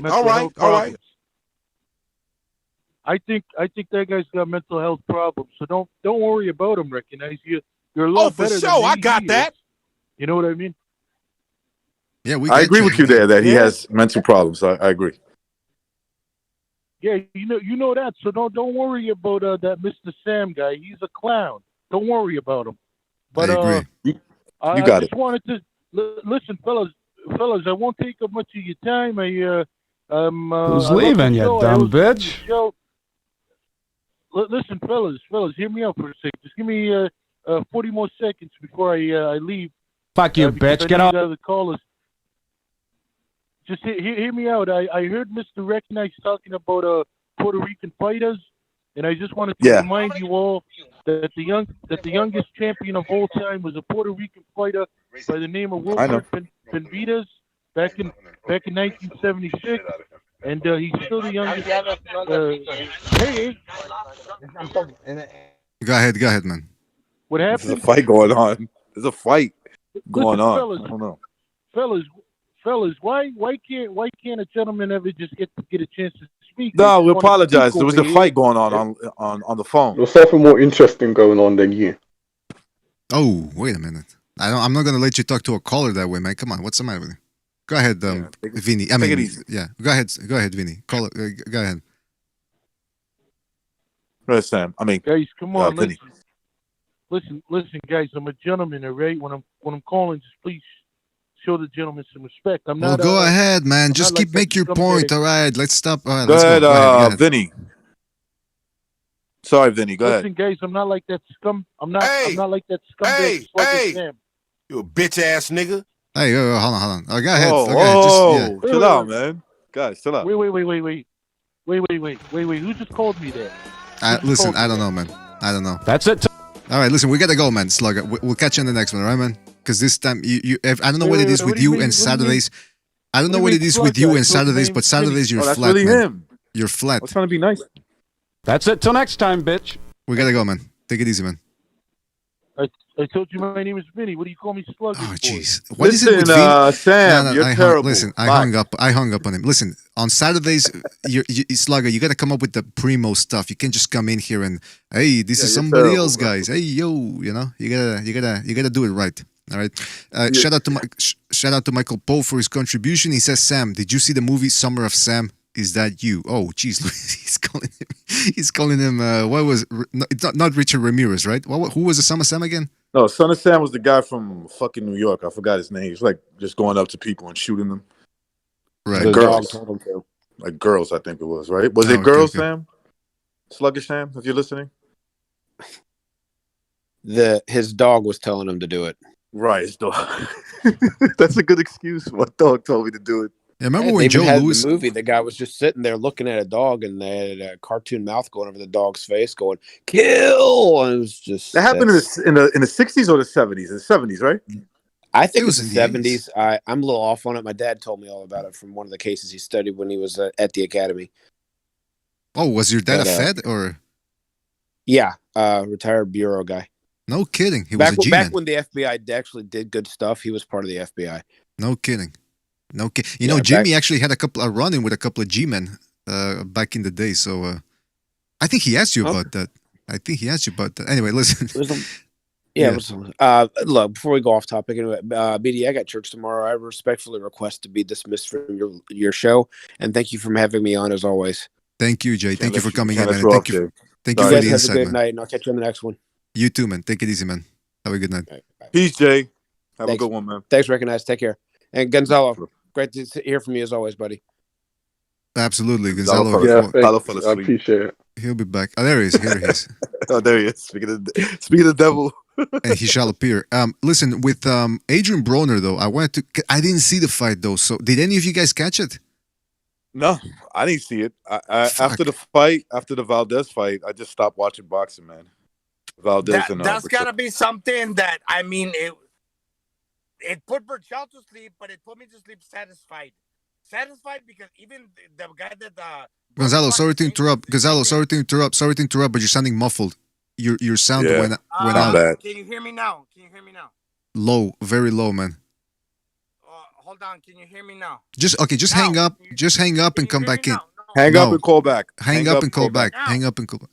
Hang up and call back. No, hang barely, up, call back. barely. You sound even worse than before. All right, I had to kick him out, and then I'll invite him back in. So I don't think he was getting it. Yeah, but with the Broner fight, I'm reading the boxing scene description, and it says that he got off to a slow start. I'm back, BDA. Go ahead. Yeah, let's- there's passion An against all Android of you device. know. I was on the tablet. That was like what? All right. The other one, but it was low volume. Can you hear me now? Yeah, I can hear you now, man. Go ahead. His name was El Lobito. I didn't even watch it, but I went so satisfied to sleep. Like Recognize was saying, kind of like Berchelt got knocked out on the fashion that put me to sleep. I was done with boxing.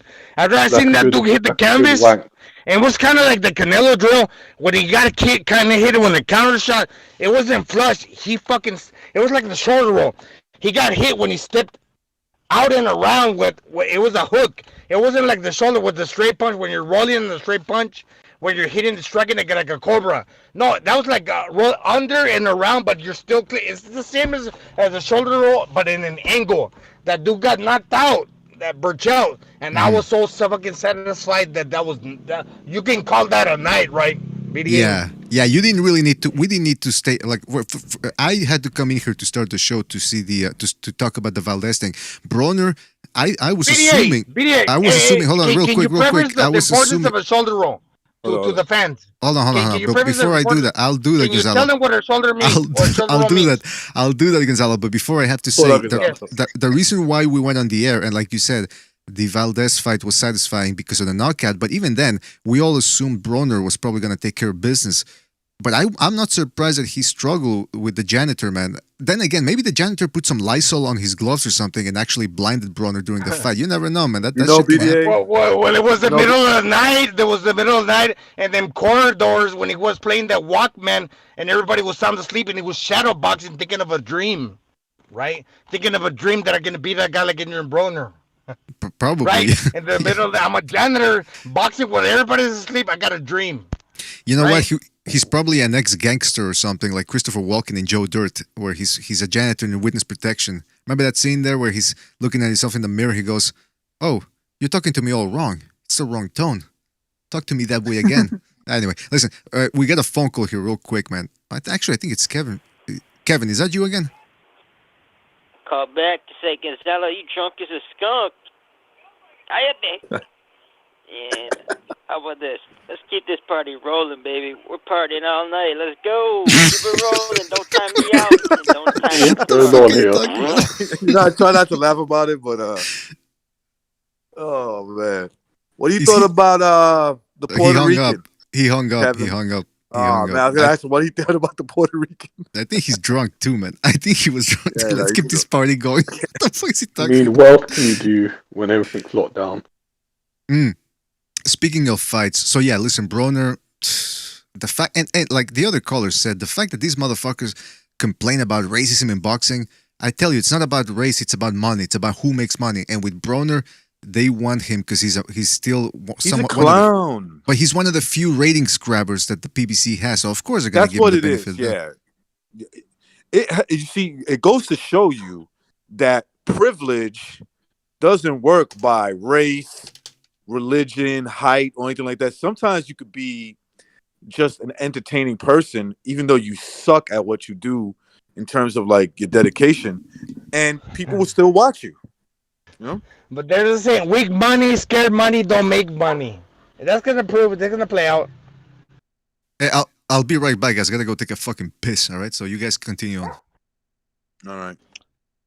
We'll try to maintain recognize. Yes. Hey, what the fuck? No, hey, you're from Queens, no, you're. Hey, Gabriel Flores Jr. God damn, hey, recognize you were high. He's a Mexican, but he so reminds me of a Puerto Rican, and the attitude of the style. I don't know if it's because of the chains. Because hey, you saw the fight. You saw the fight. Look, I listened to you. You said, and not that I'm also, but you said, recognize fucking real, recognize real.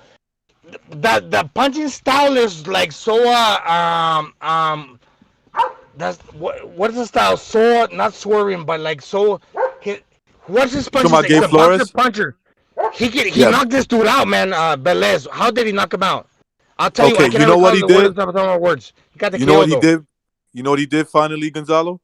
He finally stood his ground. Smooth and fast and fast and smooth.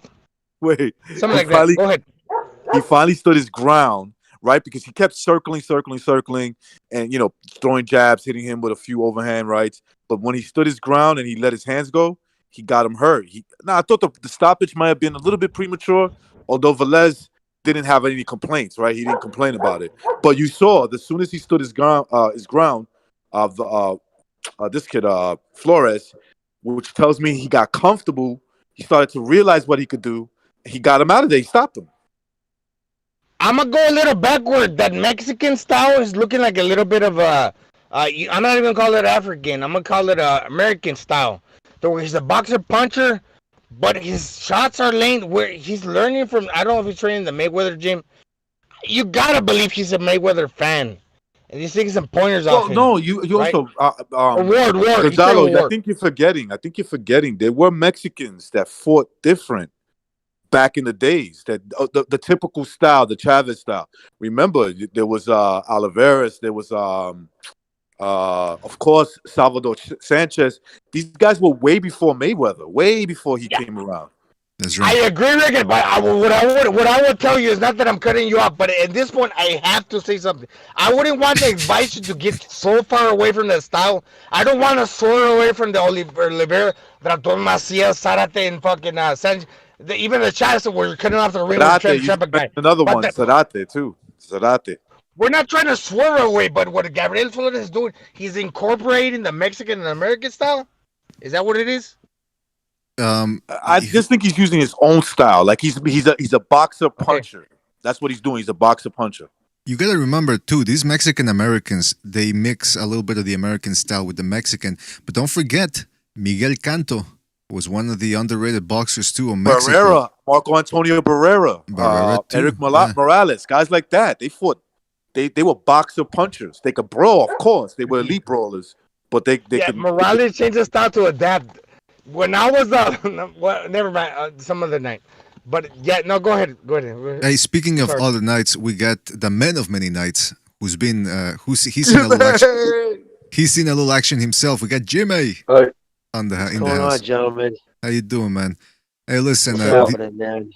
Did you happen to catch a fight, guys? I'll be right back. All right. Did you happen to catch the fight, Jimmy? The Valdez Berchelt fight? Oh yeah. Oh, absolutely. And right off the belt, right out of the first round, I turned my girl. I'm like, wow. I think to me, he looked like he grew old tonight. He looked slow. Predictable. Valdez saw his shots coming. He saw everything coming. He just seemed like, and even the reckless way he dove forward at that last fucking devastating shot, the knockout, man, the way he was just throwing. I mean, you know what it reminded me of? You remember when he fought Francisco Vargas the second time, and Vargas just looked like an old man. Mm-hmm. You could tell he grew old. Like Berchelt's only 29 years old and I don't want to be 30. But if I was, one of his people, I'd be like that. You know what I mean? He already got 9 defenses. He's 29. Like, you take a beating like that from a kid coming up lower in weight, it's only going to get more severe. You know what I mean?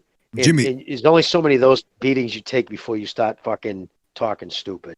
Yeah, some people were saying that because even before the actual knockout, he was taking some bumps. By the way, sorry, real quick, I forgot to read some super chats. Texas Bulldog Boxing, shout out to Texas Bulldog, says 91 body shots for Santiago, only 11 for Broner. Oh, we're going to talk about that later. We're going to talk about that, don't worry. And then Michael Poe says, good morning, everybody. Loma versus Lopez will happen if for no other reason he'll be forced to when there's nobody left because I don't think he's going up in weight. And then Michael Poe also contributed later on, and I'm trying to find his super chat here because I can't find it up in the... he says... Sam, did you see the movie? Oh, yeah, I read that one. All right, so shout out to you fellas. Yeah, Jimmy, people were speculating. Jay was here earlier, one of our panelists, and he was saying that he'd heard that Berchelt had been struggling to make weight and that's partly why he looked sluggish. But, I mean, should we take away credit from Valdez, or how much do you think the weight loss might have affected Berchelt? Like I said, I felt Berchelt looked old. I thought his punches weren't crisp. He looked like someone who did struggle with weight. That could have explained it. That might have, meant a little bit. But Valdez, the way he was spinning out of there, especially after you got him hurt, I was glad at first I thought he was going to punch himself out when he had the kid. Fucking what heart that kid Berchelt had, man. Mm-hmm. Fuck, man. He was rocked and he kept coming back. Mexican fucking hubris on them motherfuckers. But anyways, I thought Valdez was going to punch himself out. He kind of took the next round off. Didn't go as berserker, which was smart. Catch a wind a little. But just the way he was pivoting out of there. And like the Jay said, he looked sluggish in there tonight. He looked like a very old 29. But you can only have so many wars like that. You know what I mean? Mm-hmm. They just start to build up.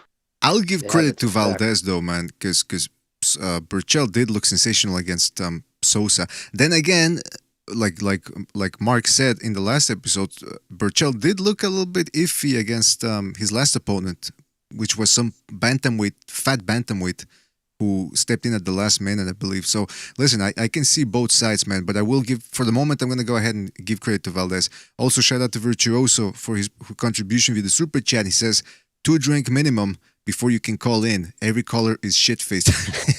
yeah, it sounds that way, Virtuoso. It sounds that way. Yeah, apology. Do you think, for a guy who was trained, he took a beating, took other shots pretty well, even after he was hurt. So I'm thinking, how much was he trained really? Because that's a good point. You would think he would have got knocked down completely after the first. That's a great point. Valdez landed. So that's a great point. I didn't hear him. What did he say? He said that he couldn't have been that weight drained if he took all that punishment for about 9-10 rounds. Right, and Valdez too is coming up from a lower weight, so imagine if he was punching, taking shots from a, guy who's been at 130 for a while. I mean, Valdez, he caught him with some, but Berchelt's always been accepted. He's always been able to catch him with that looping left. He doesn't have very good defense. But yeah, it actually made my stomach sick when he landed face first. I always hate. No, I just don't like to see a fighter fall face first. That's always when they seem to get the most damage. You know what I mean? I just don't want to see anybody dying. That's all. But, good fight, though. Props to Valdez. I don't mean to sound like I'm taking anything away from him. That kid's going to be partying his ass off tonight. Hey, Jimmy, who would you favor between Valdez and Tank Davis if they fought right now? Right now, Valdez, because he's Really? got the fucking chops. Absolutely, absolutely. I mean, because what has Tank done? I can only go by. I look at if this was 3 or 4 years ago, maybe Tank. Tank looked better 3 or 4 years ago. I mean, all he's been doing is partying and beating up bums. It doesn't get you. You know what I mean? Like you could go out there, right? You spot enough, BDA. You could go in. Imagine sparring someone who's never been in the ring before. They put gloves on them, and you spot nothing but people like that for fucking 4 months, and then you went in with somebody who was just at your level. How much slow you'd be? How fucking your timing would be off. It doesn't do you any favors to beat up on fucking scrubs. You don't learn anything. So you're saying Davis wouldn't be able to so-called step it up against the Valdez type of guy? I don't think he could take the fight. I mean, when he was with Gamboa, remember how he just, he was an old one-legged Gamboa and he was having a hard time sometimes following him around the ring. That's true. Valdez, if Valdez comes in the fucking same game plan, was as sharp as he was tonight. I mean, when's the last time we looked at Tank? I mean, yeah, he had a highlight knockout of fucking Santa Cruz, but for most of the night, it seemed like Santa Cruz was winning that fight. Tank wasn't impressive. It's just that knockout, literally knocked out little Santa Cruz. But there's got to be a reason. There's something going on, man. This kid won a title fucking 4 years ago, and he's never fought anybody. There's got to be a reason behind that. Yeah, I agree, man. Like we Why were talking they about. avoid him, you know what I mean? I agree because Go ahead, apology. Go ahead. Yeah. I said he could be chinny. Could be, man. Now, what I'm thinking though is, I think Tank Davis. Everything Jimmy said is true. If he's fighting lower opposition, by the time he steps in there against, because he's never fought a guy that can match his hand speed. And I do think Tank Davis hits a little harder than Valdez, but you just saw tonight Valdez can crack too. So I think Jimmy's right. Fighting Santa Cruz does not prepare you, or an old Gamboa does not prepare you for Valdez. But on the other hand, Tank Davis is a shorter fighter than Berchelt. He's not going to come in with his chin up in the air. He's going to do that a couple of times because he does do that, commit that mistake. But he's going to be a shorter, more compact fighter. He has faster hands than Berchelt. So I think it's going to be a little bit different. But he does wing his shots a little bit too much, Tank Davis. He doesn't set them up properly. So I wouldn't blame anybody if they pick Valdez as the favorite. But I still think Tank Davis is still a very live, dangerous fighter against Valdez. I don't favor Valdez by that much. Jimmy brings up great points. Berchelt, I'm sorry, recognize, go. No, I was going to say those points you were bringing up about fighting lower competition, and then you go in to like a guy who's at least at your level, and the speed difference is just remarkable. And then some of the intangibles as well. You hit a guy with a good shot, he's still there. That plays a factor into a fight. Exactly, yeah. Let's not act like Tank's footwork's any better than Berchelt's. I mean, he's good on the inside, but feet are slow to me. Yeah, I agree with that. Slightly better version of Bruno. For a little guy, he drags that back foot around sometimes too. You know what I mean? It's not like he's, Pacquiao springing up on his toes, bouncing in and out. He's basically dragging that like, just winging bombs. So because he's fought bums, and and I use that only just as a descriptor. Not these kids aren't bums. They're the backbone of boxing. Anybody with the losing record, exactly. But you know what I mean? But Jimmy, yo. Hey, I love. Hey, bro. Even though I have not met you, and they might criticize the relationship because we've been on the BDA like for a year and a half. He's springing up on his toes when he's touching down and he's landing down. That force is like it's landing down, it's landing up. Where a lot of these Ukrainian fighters was landing down and they're circling away. The power's not landing. Touch heavy, Pacquiao. He's landing down and landing forward, ambush style. The Ukrainian fighters, they're great. I'm not discrediting even the Chico. They're turning away and around, out. The power is giving away. Pacquiao, he's a great style because he's landing down, touching, and ambush. What he got the big calves right. That's the power. That's energy, kinetic energy, fucking conversing. I'm not a chemist, but I'll tell you what. I want to relate one thing to you and me. That even though you want to think with the relationship between you and me, I know 1 year and a half. That's what I gotta say, Jimmy. All right, Gonzalo. You're right.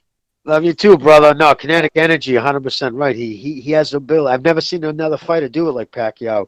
The way he can land the second he comes down, he doesn't even give a chance. It's so tricky the way he does it. But yeah, no.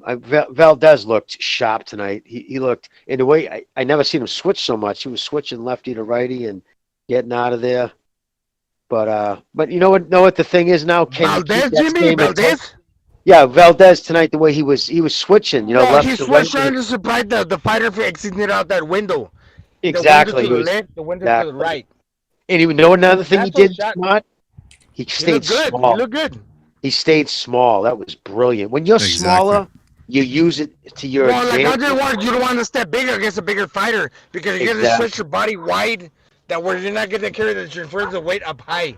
When I say American, you're transferring the weight down low and stepping in. Whether you're kind of stepping out. But Valdez, you don't want to stretch yourself up high. When you're spreading your weight, your power, pushing forward against a bigger man like a Berchelt, it's not going to happen. Boy, Valdez was quick on the trigger. Bow. I gotta tell you, man. Is that all that is? Is that all that is? Something that's not true, where the bigger man gotta beat the smaller man. I gotta put that little bit of the question. I really do. I never wanted to say, but I really do. Yeah, man. I mean, look, listen. The changing levels, that was the key there, because when you get a guy like Berchelt who leaves his head open, his chin up in the air when he comes in, that's the type of guy you want to change levels on, because he's going to be not only is he a pressure fighter jumping in, he leaves his chin up in the air right there.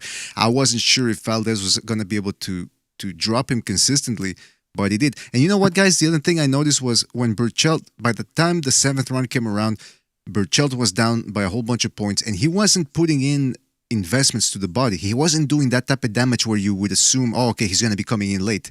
You could tell he wasn't doing enough work to even do that. So he was in a lose-lose situation going into those late rounds, man. He wasn't. Yeah. That was a quick question. Mm-hmm. Were you guys worried after Berchelt recovered after the first knockdown? I was thinking to myself, oh, here we go. Berchelt's going to pick up momentum. But he was hitting Valdez with some good shots here and there. Yeah, he was. But I thought surprised the fourth Vidal round. didn't go to. I'm sorry. Go ahead, Jimmy. Oh, no, I'm just a delay. I was just gonna say real quick. I was surprised Valdez didn't go to the body, and that was the one. If there was one thing tonight, if I was sit back and watch the tape with him, if I was training him, and it's a natural reaction. You get somebody goofy, it's a human reaction to go to the head because that's where you're going to put them away. But even the slightest body shots, because what it does, even if you're not, it just takes a little more starch out of their thighs. And it also brings their hands down. Just a couple to the body. I would have liked to see. That's all. But again, he was excited. Now it's the key with any and it's so many factors in boxing. Can he keep that same intensity? He knew he was the underdog going into this fight. He used that. He talked about that earlier in the week with Steve, and he talked about being the underdog and how he uses that. Now, can he hold that? Some guys, if they need that, so we'll see. Interesting. Valdez looked like everything clicked on fight night. Exactly. He looked great in the ring. I'm talking about his physique and his boxing skills on that night. But then again, speaks to Berchelt because, after he got his range and his rhythm, Jimmy, he didn't really have to do much. He just let Berchelt just fucking sink himself a deeper hole because he kept coming in even when he was hurt. In that 4th round, you can argue that to me that was like a 2 knockdown round. Almost he could have almost got stopped. Yeah. That should have been a 10-8 round. That fucking if this I hate when people refs judges don't. The ref score won the knockdown, Jimmy, but you could argue that it was a 10-7 round because he had him fucked up his feet. Yeah, he had him out on his feet. He was done. I thought the fight could have been stopped at any point. Mm-hmm. And I would have been like, yeah, he's just too much trouble. Yeah, man. Look, listen, they let it go because it's a championship. And I'm happy they fight. did. I'm happy but they it's did. A championship actually, level. Yeah, it's a championship level fight. And look, listen, I hate to say it, because I know Jimmy didn't enjoy watching that knockout, but that's the way some of these fights have to end, man. You got to give these guys. Oh no, I enjoyed it. Don't get me wrong, brother. You know what I'm saying. It just makes me a little queasy because those are the ones that you hear the next day the dude went back behind. Oh, I got to lay down. My head's pounding, and next, an aneurysm or something. Yeah. That was a real. You know what I mean? That's all. I mean, I love. I'm a ghoul. I love to fucking knock out anybody else. I just don't want to see anybody die in there. You know what I mean? Ghoul. Hey, Jimmy, that's not all. Because if I would want to wish to be some guy like you in Lowell, in the part of the United States you were from, I was in the military. I traveled. I've been all around. But in your particular time, like these guys are mentioning, and the way they get the field, man, that's special, man. That's right. And I always respected you, and I just want to say that right now, man. Absolutely. Say that. Yeah, Thank you, Gonzalo. I appreciate it, brother. We all know Jimmy commands. We all all know Jimmy commands respect, man. It doesn't. He goes without saying. You know what else goes without saying though? Is this the year of the upset so far? Because we had Warrington getting his ass knocked out last week, Josh Kelly early this evening, and now a bit of a. It wasn't as big an upset because I mean, Valdez was live in there, but most people were picking Berchelt. So, guys, can we expect more upsets coming in? Yep. No, BDA, that's part of the game. This wasn't the big ups. I like how he just dismisses my question. Nah, man. No. Yeah. No, it wasn't. It wasn't a big upset. BDA, you gotta realize that I said that it was a little bit slower on the trigger on his hands, but come to realize when the footage. Who are we gonna listen to footage? You, me, to what the pre-fight. Or we're gonna watch some evidence of what the fighter is doing. We gotta stay active what these fighters are doing. Yes, I agree. But on the feet, he's the bigger man. He was touching down the canvas a little bit slower. The more nimble. He's smaller, so obviously he's more limbo, but he's still got a lot of power. So he's landing nimble and hard on the shoulder. The punches come from the shoulder, right, BDA? Yeah. But the mobility. Listen, this is one of those fights where the shorter guy, his height actually played to his advantage because he was moving around, changing levels, making. And I told Pucho this. We were communicating while we were watching the fight, and we said, look, the more Berchelt gets desperate, the better it plays into Valdez's hands. That's why I wasn't crazy about him trying to go for the knockout after he dropped him. I said, no, wait for this guy. The more you make this guy miss, the more he's going to get desperate and the more openings he's going to give you. And it ended up, he dropped him like a sack of potatoes. And I'm going to go against the grain. Berchelt's not a garbage fighter. He's just a heavy puncher. When he loads up on the shots a little too much, when the other guy steps in hard, when you're a fraction of a second where you got that mallet. I was talking to you on a personal level on the Discord. When American Indians with that mallet, when they got an inanimate object in their hand, and they know they got punching power, they're gonna fucking pull a little bit back, and they're gonna throw that heavy uppercut like Berchelt does. They're gonna throw it, and especially being a little bit of a higher weight, 130. Yes. So once he pulled back, Berchelt is stepping in. The nimbler guy with the left hook flying. We're an enemy object versus an enemy object. He's trading shots, but he's just getting there a little bit faster. Hey, by the way, that's why he wins 10 rounds. I know, man. That was a great fight, though. Was it a great fight, BDA? It was a great performance, but it was a little bit too one-sided to be called a great fight. It had a little bit of a one-sided, but because Berchelt looks sloppy. Was it sloppy because he's less of a fighter, because he's just a little bit weight class above? Listen. Valdez, like Reckon I said, Valdez just looked in the zone in there. He was in the zone. It was that type of performance. Speaking of, Berchelt is like that. We can never pinpoint his nationality. Is he Mexican? Is he Colombian? He's touching down. I tell you what, Gonzalo. I tell you what. I saw the Top Rank episode where 24/7 type program they did. Valdez is into reptiles. He's got a ranch and he's got reptiles and serpents and all that. I think by hanging around reptiles, he actually got a bit of reptilian blood. It's like he's a cold blood. He went in there like a cold-blooded killer in there. I think it rubbed off a little bit on him. Well, BDA, you're talking Valdez. I got a special heart. I got a special place in my heart for fighters from Sonora.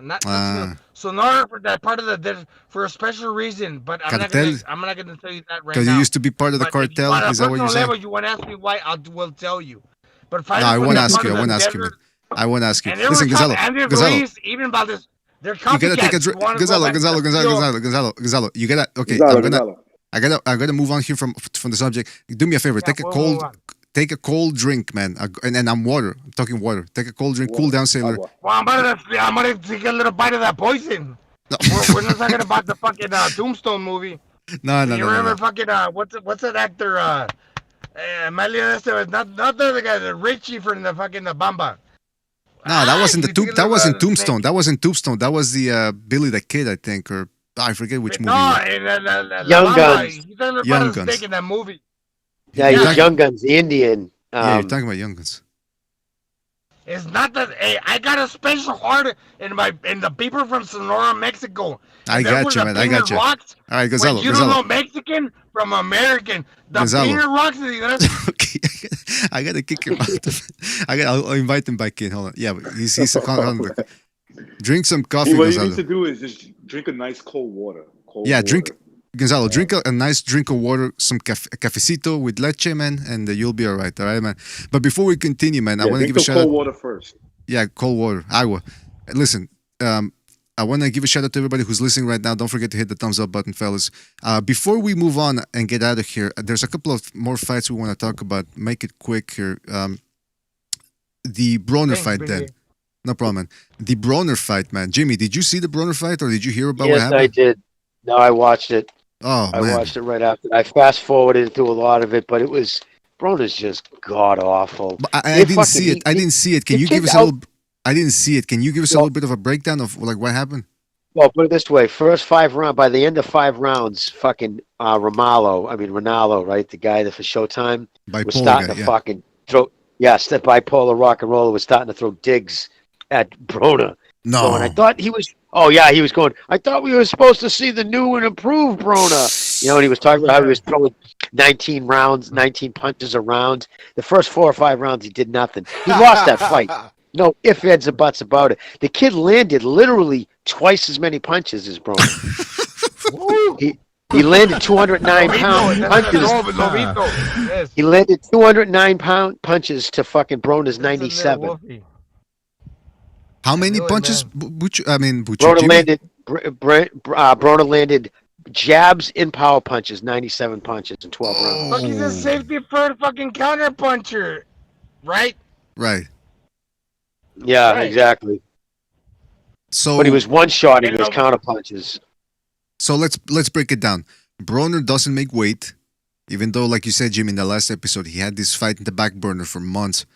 Goes in there against a part-time fighter from a lighter weight, throws less punches than the guy. Janitor. Well, I want to stop harping on the guy for being a janitor. I'm not putting him down for that. Well, but go ahead, because it makes for a great story. But what I'm saying, yeah. Butch is asking, what did Broner say post-fight, Jimmy? Did he say, was he acting like a cunt or something? Or? Well, I don't know. I changed the channel before they interviewed him. He could tell he had a puss on. He knows, because he knows, listen, he knows. He's been around the game enough to know he lost that fight. He knows in his heart. But listen, there was no chance like they were going to, that kid had to stop Broner to win. But yeah, 209 to 97, it was horrible. Broner looked fucking this kid was three divisions. They dragged him up 3 divisions from 130 to 147. Nobody will know that, but unless you say the 3 divisions removed from his original weight, Giovanni Santiago. But he's endearing to us. He's endearing to us. Is he not endearing? No, he's not endearing. I mean, Broner's not endearing. Well, Broner got the good win. So at the same time you're repelling Broner, I believe that the one guy is endearing to us. This shit right here ain't cool, dog. Nah, man, he's not endearing, You want to talk hardcore BDA? I will tell you hardcore, and Jimmy knows that. You give it to me hardcore, man. That's how I like it. No, but listen, seriously, man. Recognize, what do you think? Giovanni Santiago, power punches to 14-4. Absolutely, man. 14 wins, 10 knockouts. But he was fighting, like Jimmy said, in lightweight. Gonzalo, let me get to recognize. Get a cold drink of water, man. Freshen you up. Recognize, should we stop talking about Broner at this point? I mean, is it over for Broner? No. Look, I think it is. I think the only thing Broner's good for is like somebody knocking him out. Like, I wish, honestly, they would put Spence in there to fight him so Spence could kill him. But you know, if they're going in there with Regis program, I'm kind of confident that Regis could do. Maybe not what. Maybe not what. Recognize. Hold on, Gonzalo. Hold on. Let me finish, man. Come on. let me just finish this point. But I Yes, think that but get to me back. the kid is good at the only thing he's good for is for somebody elite to wash him up.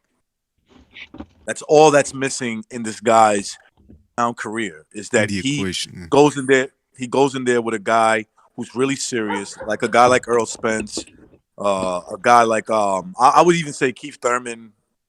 Although I don't have that much confidence in Keith as much as I used to, but a Regis Prograis. I hope those fights happen because I think he'll take a really bad loss, and that's what he needs.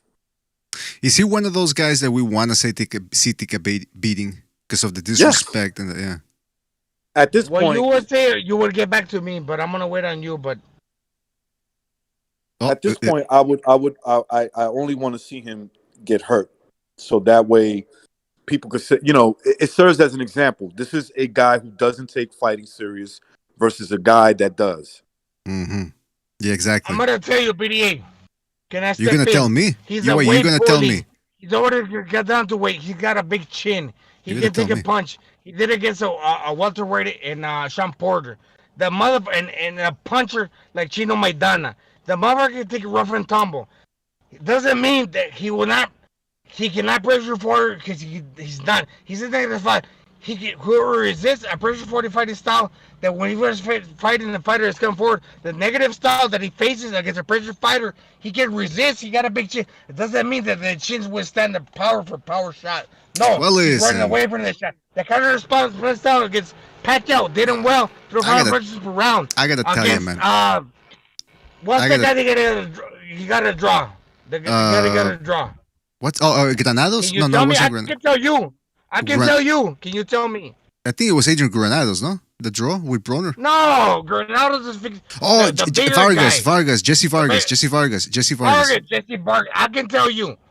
That's still not exciting. He's a good fighter with the tough chin. But you've got to pressure him. Pressure for pressure. All right, but listen. Apparently, people in the chat, I think Nes Mendoza in the chat. No. Nes Mendoza in the chat is saying that Broner was getting into it with Steve Farhood. Steve Farhood, who's never harmed a soul, and he's getting into it with him. Nah, he's not trading blows with Vargas. We're trading blows, tit for tat, dude. I didn't say that. I'm not. No, Gonzalo, you're not listening to what I'm saying. Listen, like I said, I'm not saying you said, BDA. I'm not saying you said. I know, but listen, Gonzalo, do me a favor. Take a cold drink of water, right, man? A nice tall drink of water. Because you're getting a little hot on the collar, Sailor. But but I heard that Broner was getting into it with Steve Farhood after the fight. Like, I don't know what.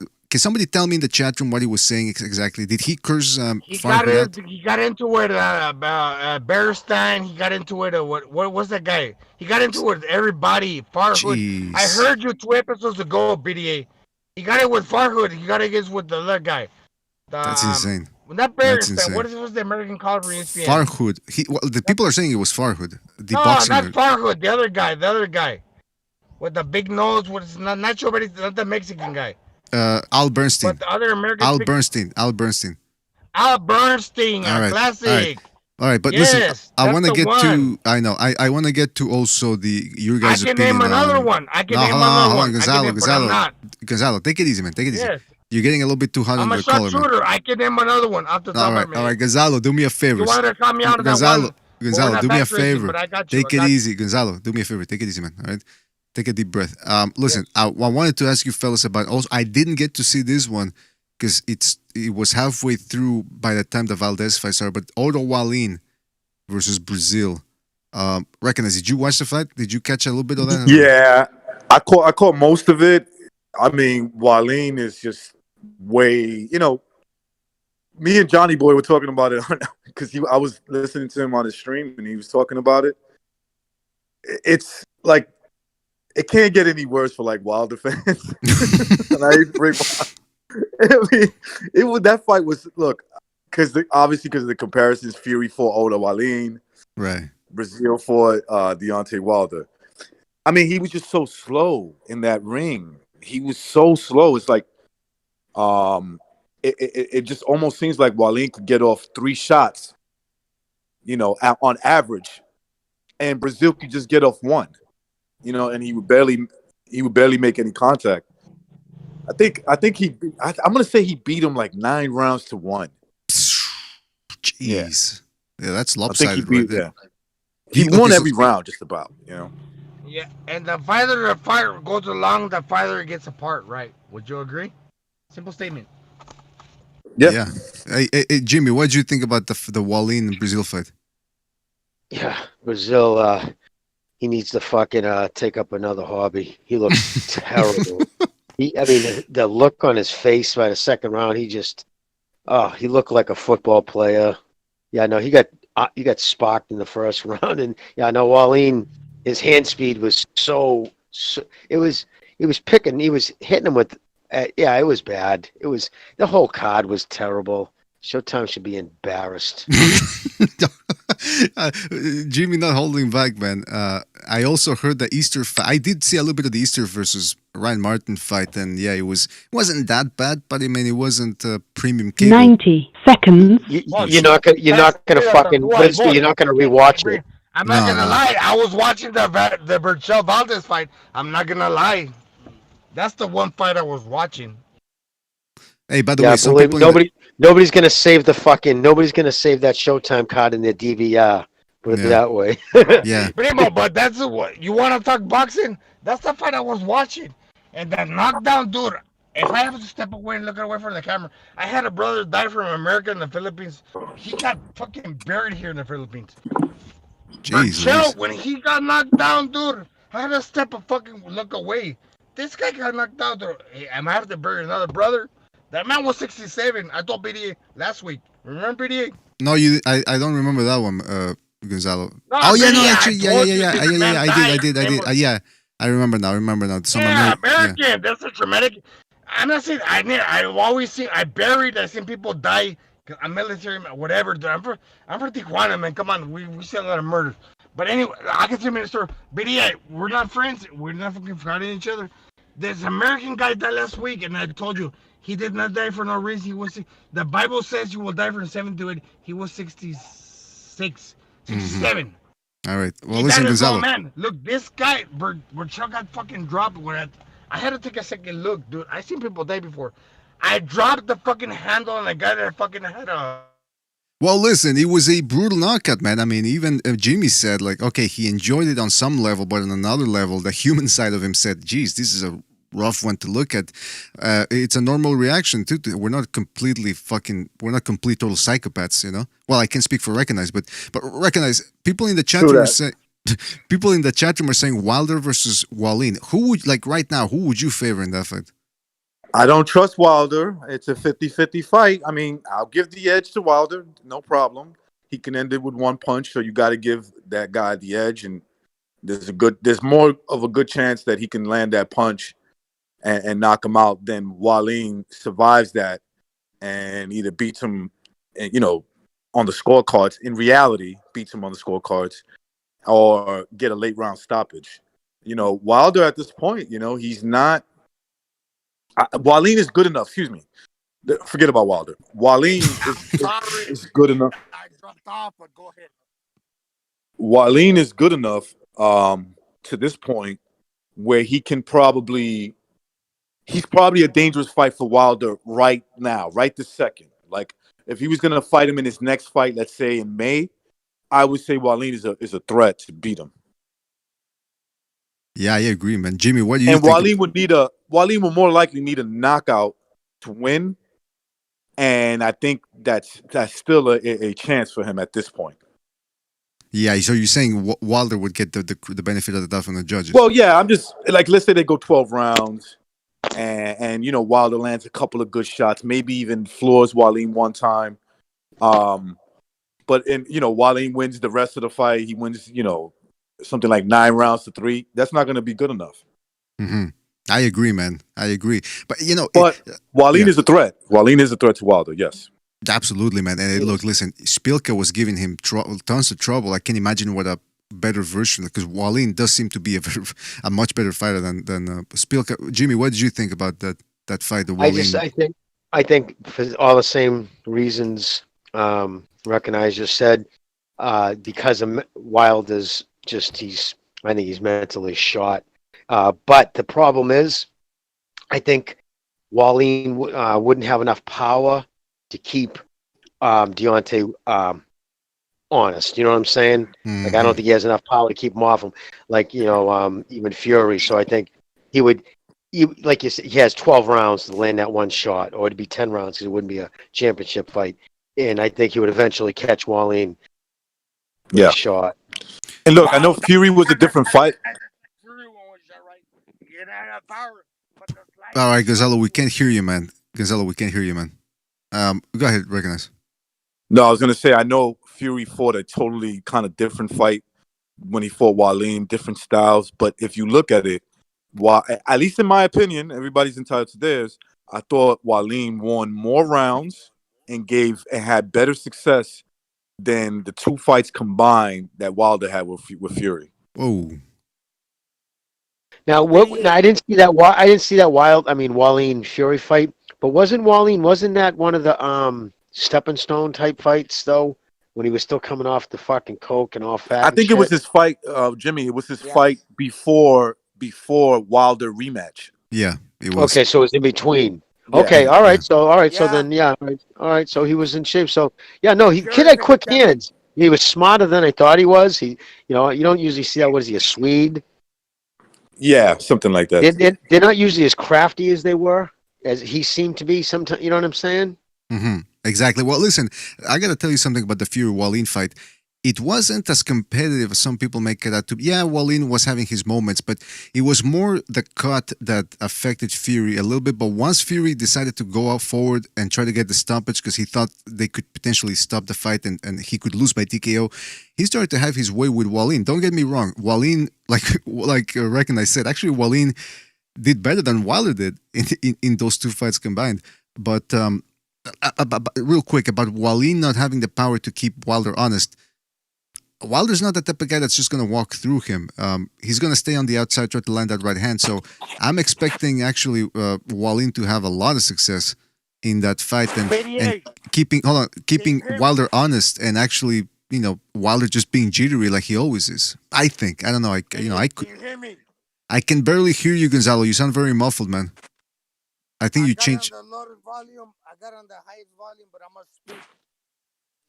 But we can't hear you, man. We can't hear you, man. Oh, there we go. Can't hear you, Gonzalo. Hey, well, listen, Gonzalo, we're gonna go anyway soon. So no, it's okay. We're gonna go soon anyway. So I'm gonna get on different mic. Yeah. All right. Well, listen, we gotta go too soon. Now I can't. Okay. All right, we gotta go, Gonzalo. Though we gotta go soon, so we'll get. I'll try. I'll see if we can get him back there. But my goodness gracious! All right, listen, fellas. So yeah, what we were saying, Wilder. Jimmy, you were gonna ask something, I think. No, I was gonna say, I still honestly, I know it sounds fucking. I hope he does fight because he just all the outside other shit he brings. I think he's still so fucking damaged by that loss. I mean, there's not even talk to him. He's not in a training camp. He doesn't have a trainer. He's got, what is he, 35 years old? It's a young man's sport. Yeah, you know what I mean? 35 You got to stay active. 35 is one thing if you're active and you're staying sharp. I mean, honestly, right now, if they were to fight next, yeah, I wouldn't be surprised if Wiley beat him, only because, I mean, he's the active fighter. Makes a difference, so, yeah. I'll say one more thing, Jimmy, about this situation. Like, after Wilder lost to Tyson Fury, in terms of, like, his confidence, nobody could predict that the way he's acting. But I knew he was going to take one of those L's that was going to be embarrassing, right? And the question would be his psyche after that. I know people who are like, oh, come on, man, that was a bad fall. And maybe he won't because boxing is so careful now in terms of the promoters. Wilder has the kind of confidence that fucked Roy Jones up for, like, remember that 4 or 5 straight fights after he got knocked out by Tarver, where he was such a negative fighter, and the only time the fighter was positive was when he was getting knocked out. Like, I really believe Wilder is capable of meeting that same fate. Maybe he won't because of, like, Al Heyman will be saving him to get knocked out by somebody he can cash out on. But it's very capable of happening at this point. Right now, at this point, I do not trust Wilder. I could see Wilder getting washed up by even a guy like Charles Martin. Like I agree, he man. will. I would pick Wilder as the favorite to win, but I wouldn't be shocked if Charles Martin, because not because Charles Martin is better, it's just that Charles Martin doesn't have those issues of like being on top of the world, even though he called himself a god one time. But I think that was just for show. I think that was just for show. But he doesn't have those expectations, so he's just going in there loosey goosey, ready to throw hands and catch this boy and knock him out. I agree, man. He needs to see a sports psychologist if he has any chance, seriously, or just a psychologist, because the shit that's come out of his mouth, stuff he says is just. Yeah, insane. He said the costume wasn't a problem, but then there's audio there from that interview with Kevin Iol where he says it was. Then he's saying that he actually knocked out Fury in the rematch, so he's in a bad place, man. That Wilder it's starting to look like it's true. It's starting to look like this fight really messed him up mentally, which is a shame because look, that 1-2 he's got, it's good enough to beat a lot of these top heavyweights, man. They can't handle the quickness of that 1-2, but like Reckon I said, if his confidence is gone, and he's been out of the ring now for a year now, a comeback though, he's gonna have to be sharp, man. Otherwise, these guys are gonna go after him like they used to go after Mike Tyson after he lost. It's that aura of invincibility is gone. And BDA, one more thing that came to my attention. I saw an article. It was a Google article, or at least it was on my Google recommends. It was an article about Deontay Wilder may be suffering brain damage from the Tyson Fury fight, and I'm going to disagree with that a little bit. I think that's an accumulation of his career. Him getting caught with some big clean shots throughout his career, and the limited, the sparring maybe he did early in his career. That's an accumulation of that. So if there's any truth to that article, then that's another thing to take into consideration also. It's a great point, yeah, because he's been hurt. Like Molina hurt him. The Ortiz fight, the first Ortiz fight. Let's not forget, man. He was almost knocked out on his feet. Yeah. Exactly. They were getting ready to knock each other out. I mean, he got not lucky, but he connected first at the end before Ortiz could take him out. So, I mean, yeah, man, he's taking some punishment, man, for sure. That's true. But look, listen, I actually I'm losing sympathy for the guy because he just keeps making excuses and just refuses to take responsibility for his actions. But at the same time, it is weird seeing a guy go this oft into the deep end. It ain't healthy, man. And you wonder if he's suffering from. He was shocked that Breland said those things. If that right there in itself doesn't tell you how insane he is, you just actually called. You said the dude poisoned you. And then the kid turns around and throws a dig back, and you're publicly fucking shocked. I can't believe he betrayed me. That in itself, like what? You have any self-awareness, dude?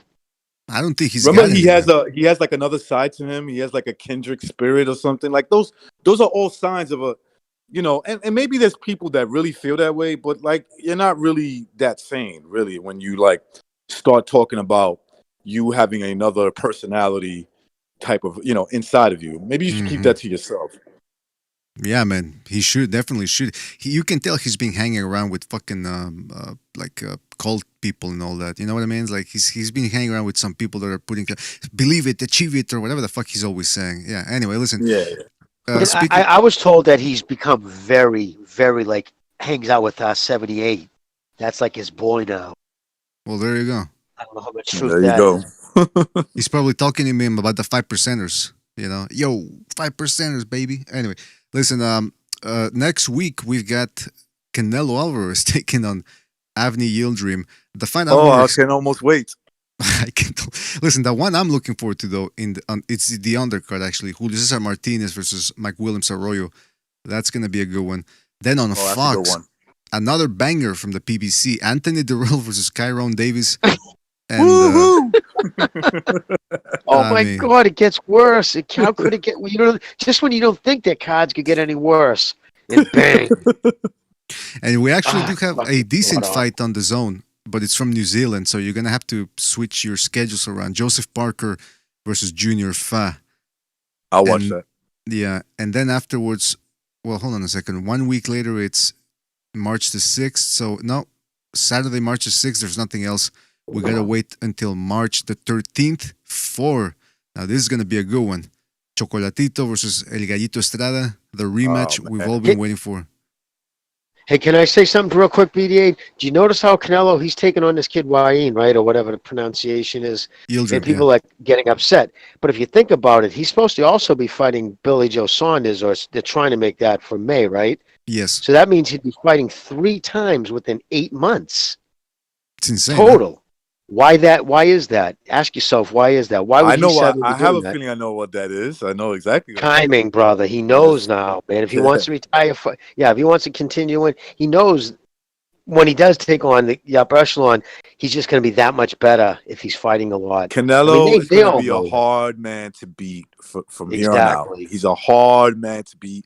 Physically, politically, everything you can think of, Canelo's a hard man to beat. Speaking of hard, is it me or is it easy to look at the similarity between Canelo and Billy Joe? Don't they look alike a little bit? Yeah, they are. They're brothers. Well, hopefully they don't fight like they're brothers. Well, actually, maybe I've met a couple of brothers who fight each other as if they weren't brothers. But yeah, go ahead, Jimmy. Oh man, I have 2 younger brothers that are close in age. They gave me some wars, boy. Well, I was going to say, one of the reasons I think he's staying more active, say if he is going to fight Billy Joe Saunders, because everybody knows with Canelo, the best people against him are the fighters, the Laras, the guys who are going to, make a move and stuff, make him move his feet. And I think this is all, if he's going to go after that other belt and wants it or whatever, or go after Saunders, it was smart for him not to go from Smith, wait 8 months, and then fight Saunders. He knows the importance of the timing to stay active. And I think that's going to help a long way with Saunders. And I think also he disliked being inactive in the past year. I mean, he really wanted that Callum Smith fight, and he wanted to get at least one fight. So I think now he's trying to compensate maybe. But also, may I say that Billy Joe Saunders, yes, Billy Joe Saunders is a hot and cold fighter. He fights down to the level of opposition. But Canelo does not want to go in there laxing in training. He's got this. Billy Joe Saunders is not the type of guy you want to show up out of shape for. You take him lightly, he will make. He's got, in other words, he's got a spoiler type style. So Canelo has to go in there. What's the problem of being the best? Everybody's up for you. Exactly. That's part of the thing. You know what I mean? When you're considered the best, that means everybody gets up for you. Exactly. Right. Yeah. He's got to be up all the time, man. 100%. Listen, we got to go, fellas. It's about 2 a.m. over here. We've been on for... might be doing a show tomorrow to get some of the people in here that we didn't get to tonight, because I know it's late in Europe. But other than that, listen, fellas, thank you for joining us. Really appreciate it, man. Jimmy, recognize Gonzalo. Thank you. Jay. Who else was here? Apology Man was here as well. Everybody Gonzalo. who called in. Yeah, Gonzalo. Yeah, Gonzalo, of course. I think Gonzalo went off the wagon tonight. I'm just going out on a limb. I shouldn't talk out of school, but I think he might have been drinking. Well, yeah, man, I think so, man. Yeah. Listen, God bless him.